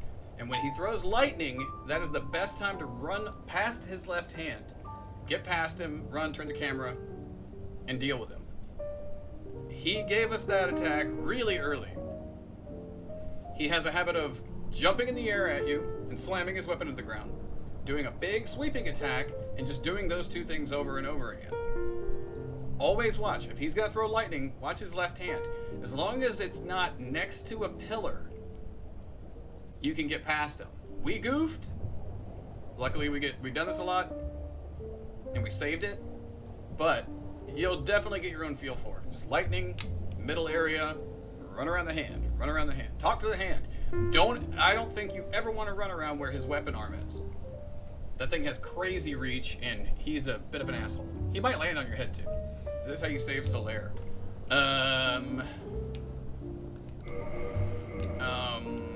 I think it's down here somewhere. Can anybody else answer that? If down here is how we save Solaire? So we're gonna run through here because I can't remember. I know it's in the under reaches or wherever, maybe. And we're gonna go right across, up this root system. Okay, facing forward, turn right. Don't worry about the pyromancer up here. You have your rings on. Run up and turn left. And through the fog wall, and you're good to go. Oh, okay. Bed of Chaos. This is an interesting gimmick fight in that you're not really going to be aware it's a gimmick fight your first time through. There's a few things that can happen. We might do it a couple of times. Okay, so first time we'll do it CBD's way. We'll do it the way that we've seen CB do it every time. And if it works, see, we've had it work and we've also had it not work when we do it the way he does it. But we'll do it his way first. His way is very quick, very immediate. Then we'll do it and we'll try and slow it down and show you what you really need to watch out for. So the reason we got those fire bombs earlier is now. We want the fire bombs equipped. Bow out, and now we slide on in, and get ready to move once you hit the bottom of the arena. Bam, oh, hang on, wait.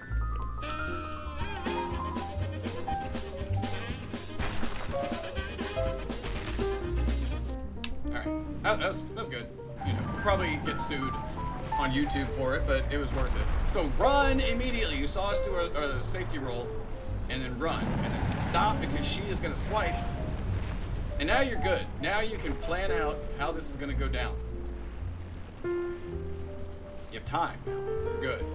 So you count your boxes on the ground. You got tiles. You have 1, 2, 3, 4, 5, 6. You can stand in the 7th tile. Look up here. Aim. And what you're aiming for is, hopefully this is nice and visible. Its arm is in the way, but when its arm moves, there's a light patch on that piece of the root system. That light patch is what you're aiming for with your bow. And then you'll don't move. No, don't move. You'll unlock and you'll throw a bomb. Let's show you the other spot. So first spot to the left. It can be right or left at first. It doesn't matter. It's whatever you're more comfortable with. So on the left side, look for that white patch right there next to the crook up. The second one on the right side is you can throw it for this bend right here. I mean, yeah, it sounds confusing on the surface, and it's like, oh, Jesus, man, for real? But once you get it, you'll be able to swivel it. Like, just try to make sure that when you throw the first bomb and the cutscene initiates, try to make sure that your camera is not moving. Otherwise, when the cutscene triggers, it'll whip your camera around at a weird angle. And it can definitely cause issues lining up the second shot. So let's see if we can pull this like CBD does it. So we throw a bomb, we immediately lock on and stop what we're doing. So now we're close. There, perfect shot. We dive to the side. CBD goes directly up the middle. Right off the fucking bat. We got very lucky this time. Very lucky. And you just stab that little freaky thing. Okay, so that, you know, technically we made that look really, really easy. That will not always go down that way. So let's try and show you guys the more prolonged method. Now that is, Bed of Chaos could end up giving us really good RNG, and this next go around is another really fast one. So it's an easy way to beat it. It is the developer intended gimmick way of doing it. But it's not like a gimmick that you would just figure out easily. Absolutely not. Absolutely not. Nobody figured this shit out super simply. All right, let's do this again.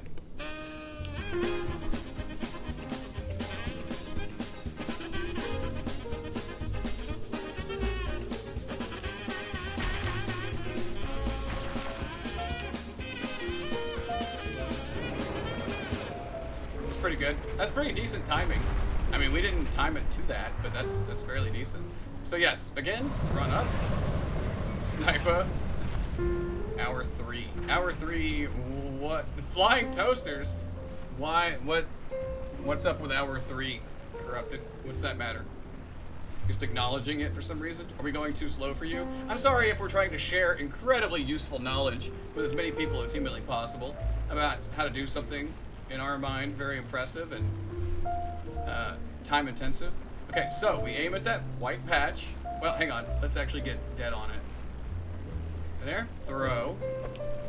And then try to look up there. We're going to have to move up slightly. Throw. And then you dive to the right. Okay, so once you dive to the right, you need to angle your camera up and stare at Bed of Chaos's fire counter. So look up, watch what she does. Great, she's going to give us the easy out. Alright, she gave us the easy out. Hang on, can we watch this and... Hang on, I want to see her do it. Alright, watch her. Okay, when she crosses her arms, don't go. It'll blow you up. So when you see her cross and then open, don't go. And she can do this for a hot minute. Pun intended.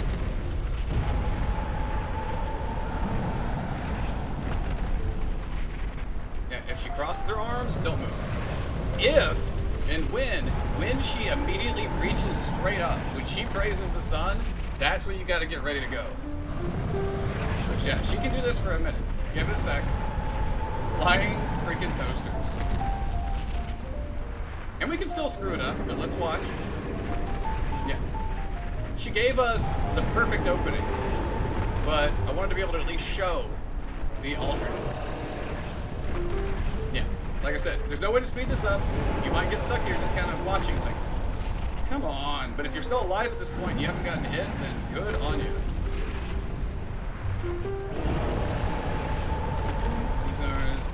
Change period, brain can't handle it. How are you enjoying it though, Warbreaker?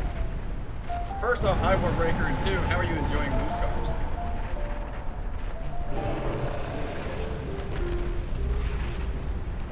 I like it. I mean, for a pretty solid, for an indie game, it's really solid. Up there with Thymesia with Unexpected. But I need to keep good. Well, that's all of us with every game we play ever. Alright, come on, lady. Oh, she's got us stuck in it. She'll get you looped into this very complacent mindset, and then all of a sudden you're on fire and you're dead. Like I said, she could do this for a while. So just make sure that you don't get too distracted while you're waiting.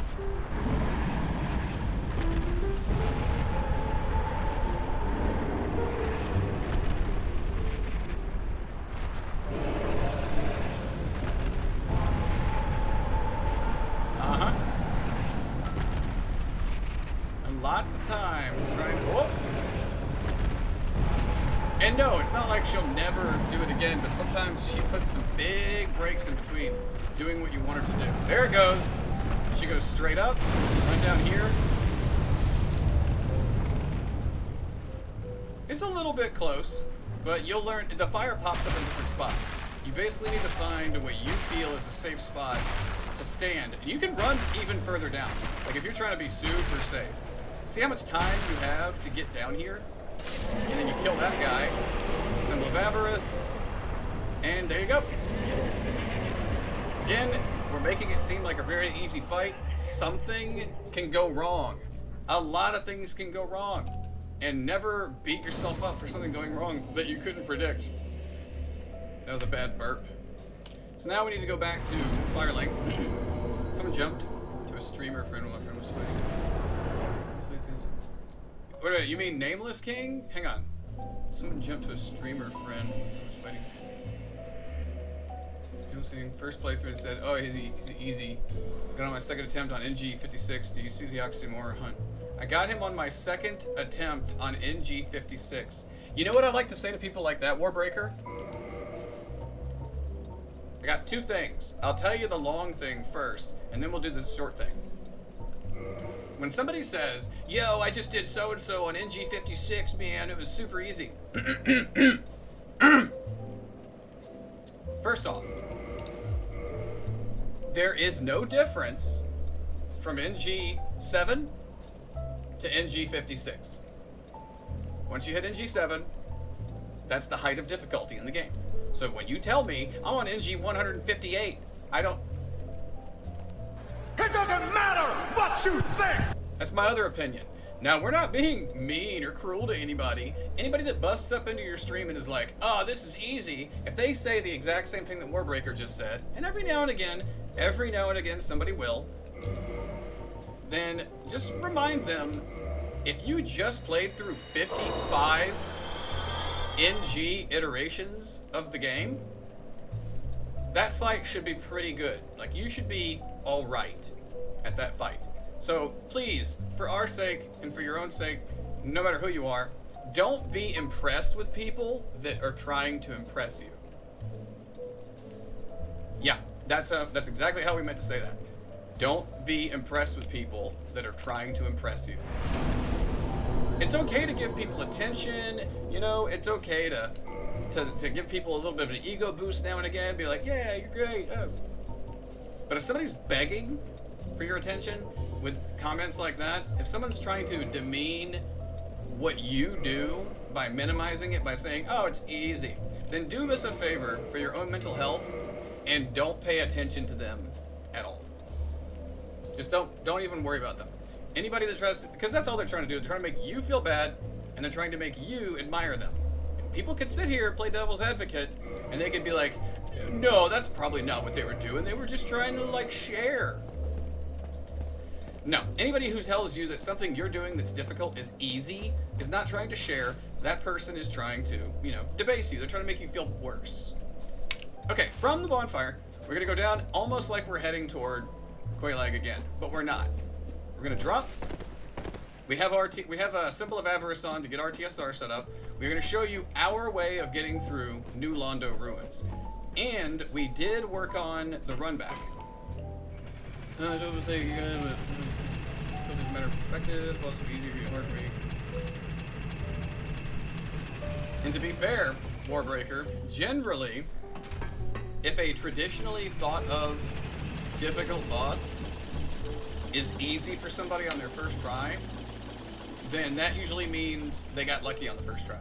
NG2 is already too hard, can't see myself doing 7. Oh, like, from NG, like most of the Souls games, new game 1 through 4 is usually roughly the same. New game, yeah, NG plus through 4 is usually about the same. Like, they feel really similar, but once you get up to like 5, 6, 7, that's where the difficulty spike hits. So instead of going down that way, we go this way to the left. We already have our TSR set up, and we go ahead and put on the Covenant of Artorias that we got from Sif. We beat Sif, we got this ring. We need this ring to fight the boss here. So we go ahead and equip it just so we don't forget, because we have forgotten. And it's a sad sight. Okay, so this is a very specific, very, very precise system that we use to run through this. It's a combination of like 6 different runners and us just piecing things together. So usually we're down here trying to gather our TSR setup. Ability NG % harder. I think increased by 10% or so. Something like that. NG plus on Demon Souls is tough. We've gotten onto it. We've been in there a couple times. We still haven't started a slow run for Demon Souls, but we don't really know how much time. We don't even know if we can continue our slow runs for our other games. Okay, so we're gonna make a save here because we're gonna have to explain a good deal of stuff on the route. Like we said, there are other ways to get through this. I firmly believe that New Londo Ruins are person to person. You know, you're gonna make of this route whatever you make of it, and you're gonna have to make it your own. With 4 base the same, at 5/7 it's super hard. Yeah, we've heard that as well. That's usually about how it feels since like Bloodborne NG Plus is, I think, really fucking hard. But Dark Souls 3 NG Plus, not that bad. Sekiro NG Plus, not that bad. I mean, we did Sekiro until we got 99 attack power. I think we were at like NG 7 or 6. And before you run through this area, we forgot to do this one thing before, and it cost us a run. You need to go to your inventory. We broke that pot to get Transient Curse. We need Transient Curse so that we can kill ghosts.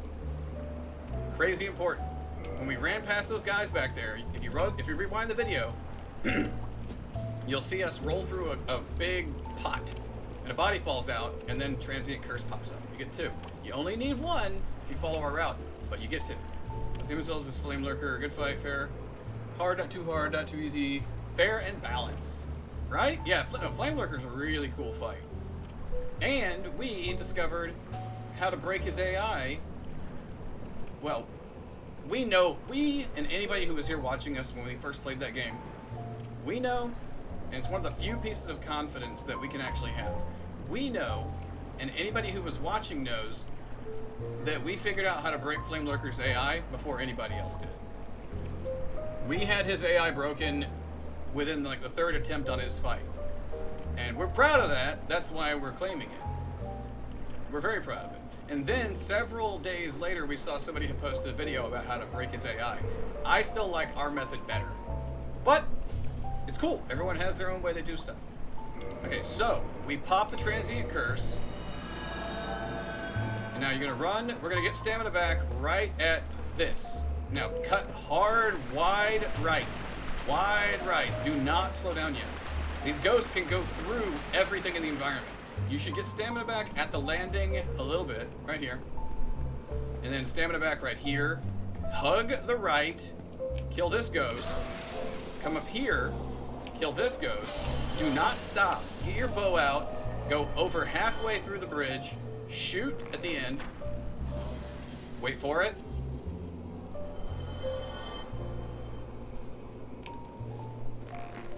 That's 2. Now you don't have to shoot that ghost at the end immediately. You can wait for that one to come from the left and shoot it, and then. But if you come too far forward, that ghost at the end is going to come forward, and 2 more are going to swarm you. So now you killed the one at the end, kill the one to the left. What you want to do is run through the doorway, 180 back out, and wait. And there's one going to come from the right. Lock on, shoot. Now, again, we're going to go slightly further in, bank back, 1, 2, turn around, shoot, and shoot. Okay.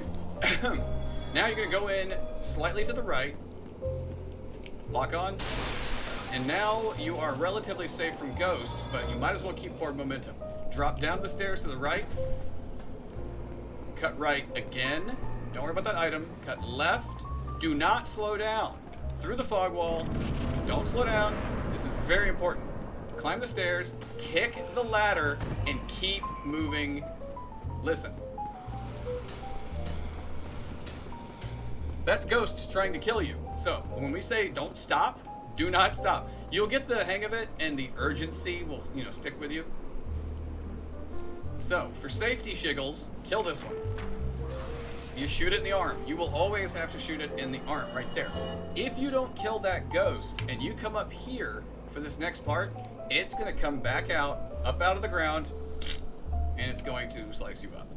So you come up here, look up, look at this creepy clan member chilling, and 3 arrows. 1, if you shoot him in the head, you might knock him back too far, and you might end up locking yourself out and have to reload. Either who, on the second shot, he's going to start running. Oh, stop shooting me, man! And then shoot him again. And because of that, you get the key to the seal, which is what you need. Alright. We're going to make a save right here. This is where timing and distance and speed are everything. This is a bit of a dick pain. So we're going to go ahead, hammer on. We're gonna heal. Fucking flying toasters. We're gonna make a save. There's a reason we only heal once. We don't max out healing. And it's because we're gonna have to do an RTSR drop here in a minute. Okay, so everything that we're about to say is really precise. And a few people, they have the flip ring, they have all this, we're gonna try and do this as basic as possible. And if it goes well, awesome. Get to the bottom of the stairs, where you're going to get stamina back right here, run down the stairs, immediate 180, roll, run, get about 3/4 of the way up the steps right here, and wait. you're gonna see ghosts come through the wall. When you see 1, 2, 3, run. Run, run, run. Fucking run! Because they're all trying to kill you. Out, to the right, up the stairs, to the left. And now you're pretty much at a good distance for a minute. Don't stop. Keep running. Keep running. All the way down in here. The key you got opens this door. And then, bam, hit the floodgates. Now you're okay for a second. Because of fog wall interference, we're going to make a save state at the pump. Most likely, something is going to happen. Four Kings, ONS and Four Kings are our two absolute worst fights in the run. They are... Four Kings have an RNG that is tricky, but I guarantee it's going to get triggered, and we're going to show you the run back that we've been working on. That'll make more... Is that the Hamburglar? What the fuck?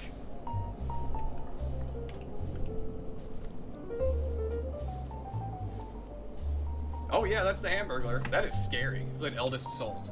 Yeah, we played a little bit of it when we were doing our... I think it was our first 60-hour marathon. We played it at the end. We were so burnt out that we absolutely suck at it. We have it on PlayStation. On the 4th boss. I don't think we made it that far. We were just getting wrecked over and over. Okay, so, from the pump, or the crank, or whatever the fuck, come up here, up the steps, out the door, and wait. Go away. Go away, ghost ladies. We want the ones from the bottom to come up here. And now, jump down. Roll it. Oh, shit! Alright, we got a Dark Wraith chasing us, about to stab us. We do not want to hard stagger there. There we go. Oh, no! Oh, man! All of that was bad. All of that was bad. Huh. We're gonna reload that run up, just because I want to show you guys what it looks like when it doesn't look panicked and fucking ridiculous. So let's reload the run up. We didn't get hit or anything. But it's probably not enraging. Yeah, we were burnt. It's like Iron Pineapple and Eldest Souls. Iron Pineapple. Boss. Yeah, it's basically a boss rush game. It's fun. It's really challenging. In my personal opinion, I think it's really challenging. But also, we were coming down to the end of a 60-hour marathon, so our brain was pretty fucking fried. We had no reflexes. There we go. So we're gonna hit the fog wall, and we're gonna try and go to the left. Roll it, roll it, roll it. We burn all of our stamina rolling down. We can put Symbol of Avarice on for a second, and what we do is we walk off, and then we walk off to the left again, and now Symbol is active, and we can roll ahead. So now it's all about positioning. Like right around this position puts us, hang on, facing this way kind of puts us almost in a direct line where Four Kings are. But yeah, we were having fun with it. We probably should play it much more like fresh, because after 60 hours of gaming in a row with no breaks or anything, your reflexes, your brain, everything is fried. Okay. Alright, so we're coming up on Four Kings. We're going to explain a few things about the entire run that led us to this point. When we said that you didn't need to buy any Homeward Bones, there's one thing that you might want to invest in time-wise. For one, have your Homeward Bone ready. There's no way you're going to get to heal in this fight. If you get hit, you're dead. Have your Homeward Bone ready. There's a particular attack that if they do it, we're going to bone out every time. And you may be asking yourself, well, you have 17,000 souls, and you're going to be out of Homeward Bones. There's still a dark sign, and at this point, we don't need to level up anything. After this fight, we have one fight left. We don't need to level a damn thing. We're good to go. So, don't worry about dark signing out and, burning up souls. It doesn't matter. So, we are going to be, hopefully, roughly in line. Always have a bone ready. Oh, do you? Oh, yeah! The Four Clowns. Oh man, that's a pretty good gif. pretzel. Oh, that's where they're all from. What the fuck? Is that Mr. Rogers putting on a clown mask? Creepy. Okay, so we just walk off the side, and we're spamming to get a safety roll when we hit the ground. And we just start sprinting dead ahead. Usually once you get right below half stamina, he's gonna show up. First one. Wow, we were perfectly lined up.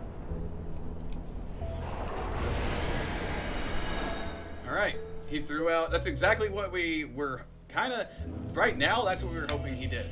Because fuck him and that stupid attack.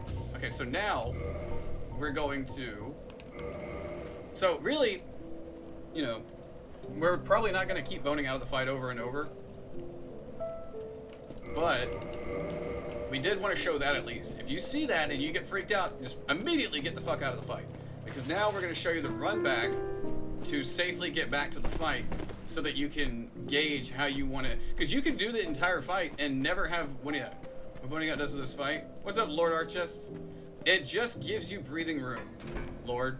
The main reason we bone out is because of the seeker shot that he throws. It's just to keep you from getting hit. Because there's a possibility that he doesn't throw it at all the entire time. You can do an entire fight with all 4 of them and none of them throw it. And then you can have it where like half of them, 3 of them, 18 of them throw it. Okay, notice how the water level is down. That's what happened when we turned the crank. So, we're gonna let our health get down to a certain level. We're gonna chug 1 time, and we're gonna get ready to do the run back on 4 kings. So let's get that there. Did you dodge an attack? Well, okay, there's a problem when you're trying to no-hit, Lord. If you try to dodge through it, it's got a hitbox that can contact you at the end of your roll. If you try to run from it, you're trying to engage one of the kings while it chases you. It chases you for like a full 15 seconds. 15 seconds is a long time to have something stalking you while a giant boss is trying to hit you. So if you're trying to fight one of the 4 kings while a homing attack is coming at you, there's a more of probability you're gonna get hit by one or the other. You'll get hit by their swipes, you'll get hit by the thing, or you'll get hit by both. Like, you can dodge it, but most likely you're gonna get hit. Without, if you put in a lot of practice, you don't have to worry about it. We're just trying to give people what we consider the safer way of doing certain things. If there's a way that we feel is safe, we're trying to show people that. So, we're just trying to make people who maybe want to try out a no-hit run, and you can get hit by your own hit. You can get hit by your own hit. Huh? What does that mean? Okay, so, we run, we bank a left, we do the exact same thing, stamina, and then stamina, hug the right, and this is interesting. We slide down here, roll, oh, come on! Alright, or we could do that.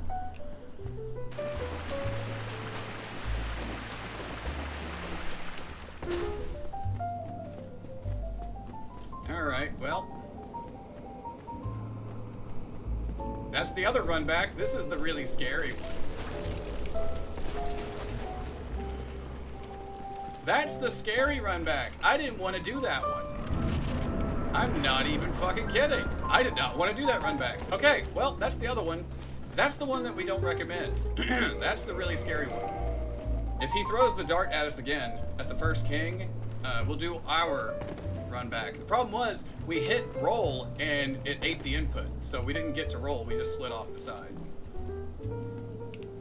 So if he pulls it again, we might. It seems to us it's always the first king that gives us the biggest trouble with the dart that he shoots. Okay, let's try this. Let's go for another 4 kings fight. Eventually we'll get it wrapped up. We are facing vaguely the right direction? Oh no! That just put us really far from him no matter which direction we're facing. That really does suck when they eat your inputs on stuff. Alright, swipe. Swipe. One attack. Swipe. Swipe. Alright, 2 more. Diagonal. Swipe. Come on.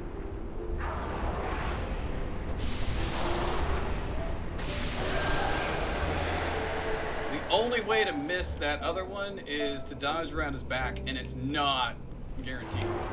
Alright, good. We're close to him. You can strafe that overhead. Diagonal. Horizontal. Horizontal. 2 more hits.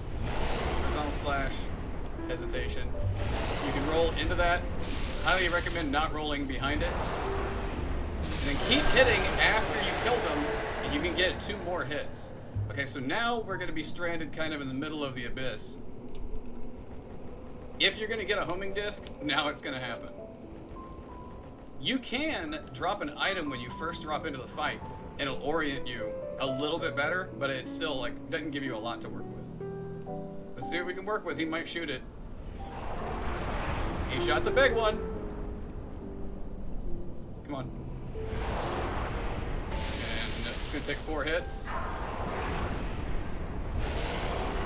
And 2. Go for the 4th one, and there you go. It's not easy. It's not easy. We showed you what you might want to bone out on, the homing dart. That's a good fight. None of them threw the homing shit. Did you get any hit by now? No, we actually have not. Even with showing multiple strats, we actually haven't gotten hit on this demonstration. It's actually kind of cool. Yeah, no, we haven't died or gotten hit. Right? Yeah, no. Wow, I'm actually incredibly surprised. Yeah, we haven't taken a legitimate hit the entire time. Now buckle this! Ludicrous speed! Go! Yeah, I mean, we've done some alternate takes to show alternate ways things can happen, but even when we've done alternate takes, we still haven't gotten hit. So, I mean, I guess this is a pretty good guide, even though we did say at the very beginning of the guide, this is not going to be clean, like, this is not going to be a perfect run.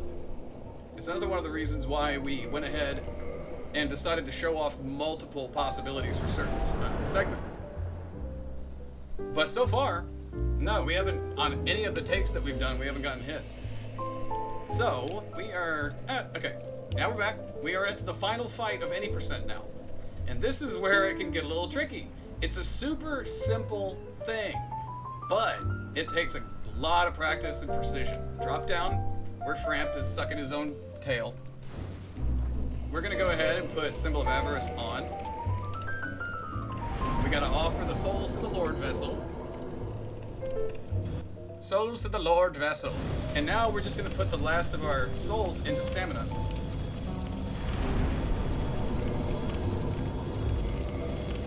So far, we always end the run at 23, 37, 40. And it's good. And if we're going to get hit, we're about to get hit. Because we still are not perfect at doing Gwen's double parry. I'm hoping we can explain the double parry.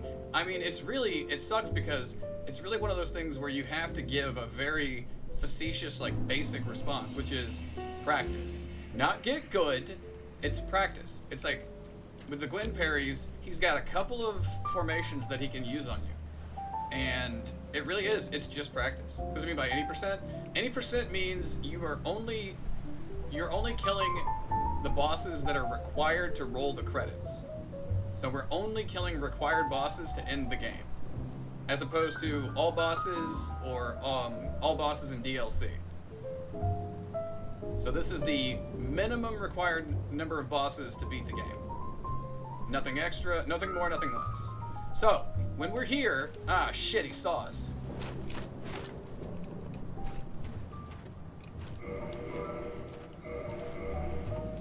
Alright, well, that went kind of poorly, but...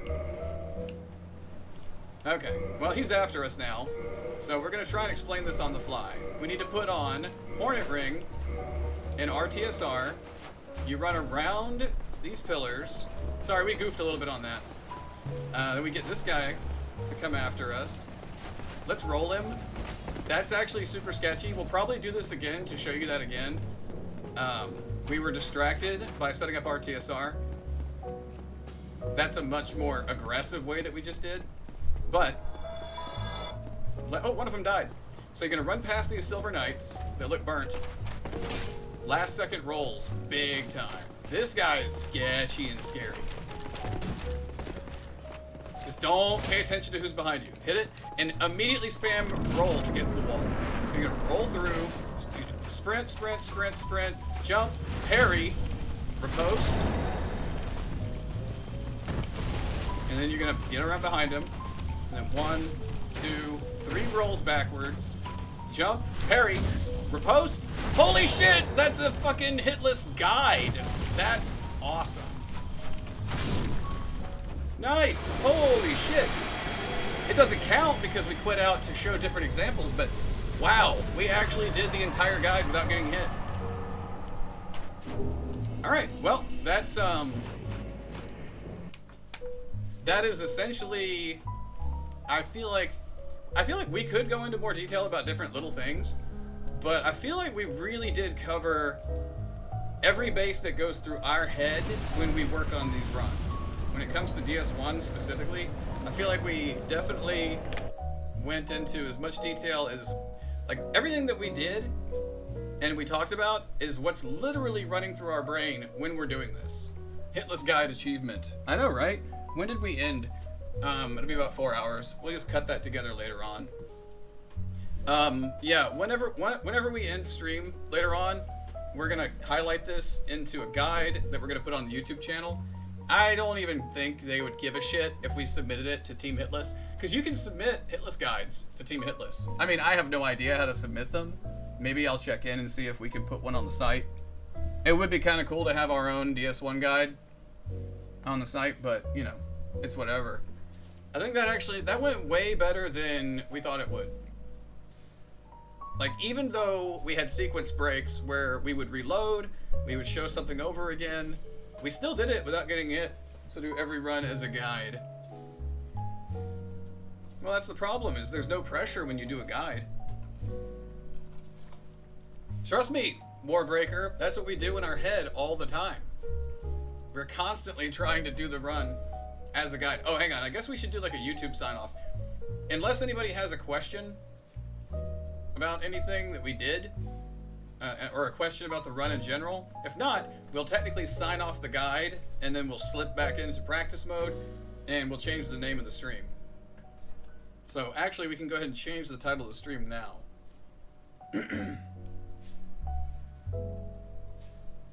That was actually really cool. I enjoyed it. You know, hopefully it wasn't too boring. Hopefully it wasn't too boring for everybody else here. We were just trying to do something slightly different.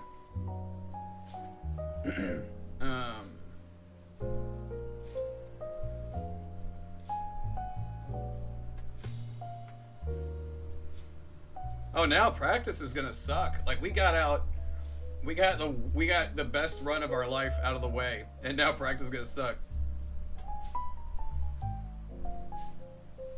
Dun, dun, dun. Let's practice. Hitlet. Good. Okay. Now we gotta bring up our stats. Oh shit. Okay, we got it. That took about as long as I thought it would. It's about 3.5 hours. Things, even though I never planned to do hitless runs. Well, we never planned on it either. So you never know. But I mean, at least now we know that we did. You know, we put our resource out there, and hopefully, I don't know. We're kind of working off a borrowed time, and we wanted to do something that would last, that might actually be helpful to people, in case they ever wanted to try this. So, yeah, that's mainly that's the main reason why we wanted to do it. Is we don't know how much time we have left as a streamer, amongst other things. And we just really, the first thing we were ever going to do, we never ever thought about streaming. The first thing we were going to do was a guide on how to do the return ending for Sekiro. Not Hitless, just a guide. How to approach so explicitly guiding. Close the process out loud so it's half guide, half run. Should leverage the stress. Well, usually we leverage that Warbreaker by just talking to you guys. I mean, we're always talking it out in our head, but that's also while we're talking to you guys. So, in case YouTube people are watching, thanks for watching, and hopefully this guide helps. And if anybody ever wants to see another guide, let us know in the next few days, because we have no idea how long we can keep the channel running. But if somebody says in the next few days they would like to see a guide for another run, we would totally do it. We had fun. We need to actually go to the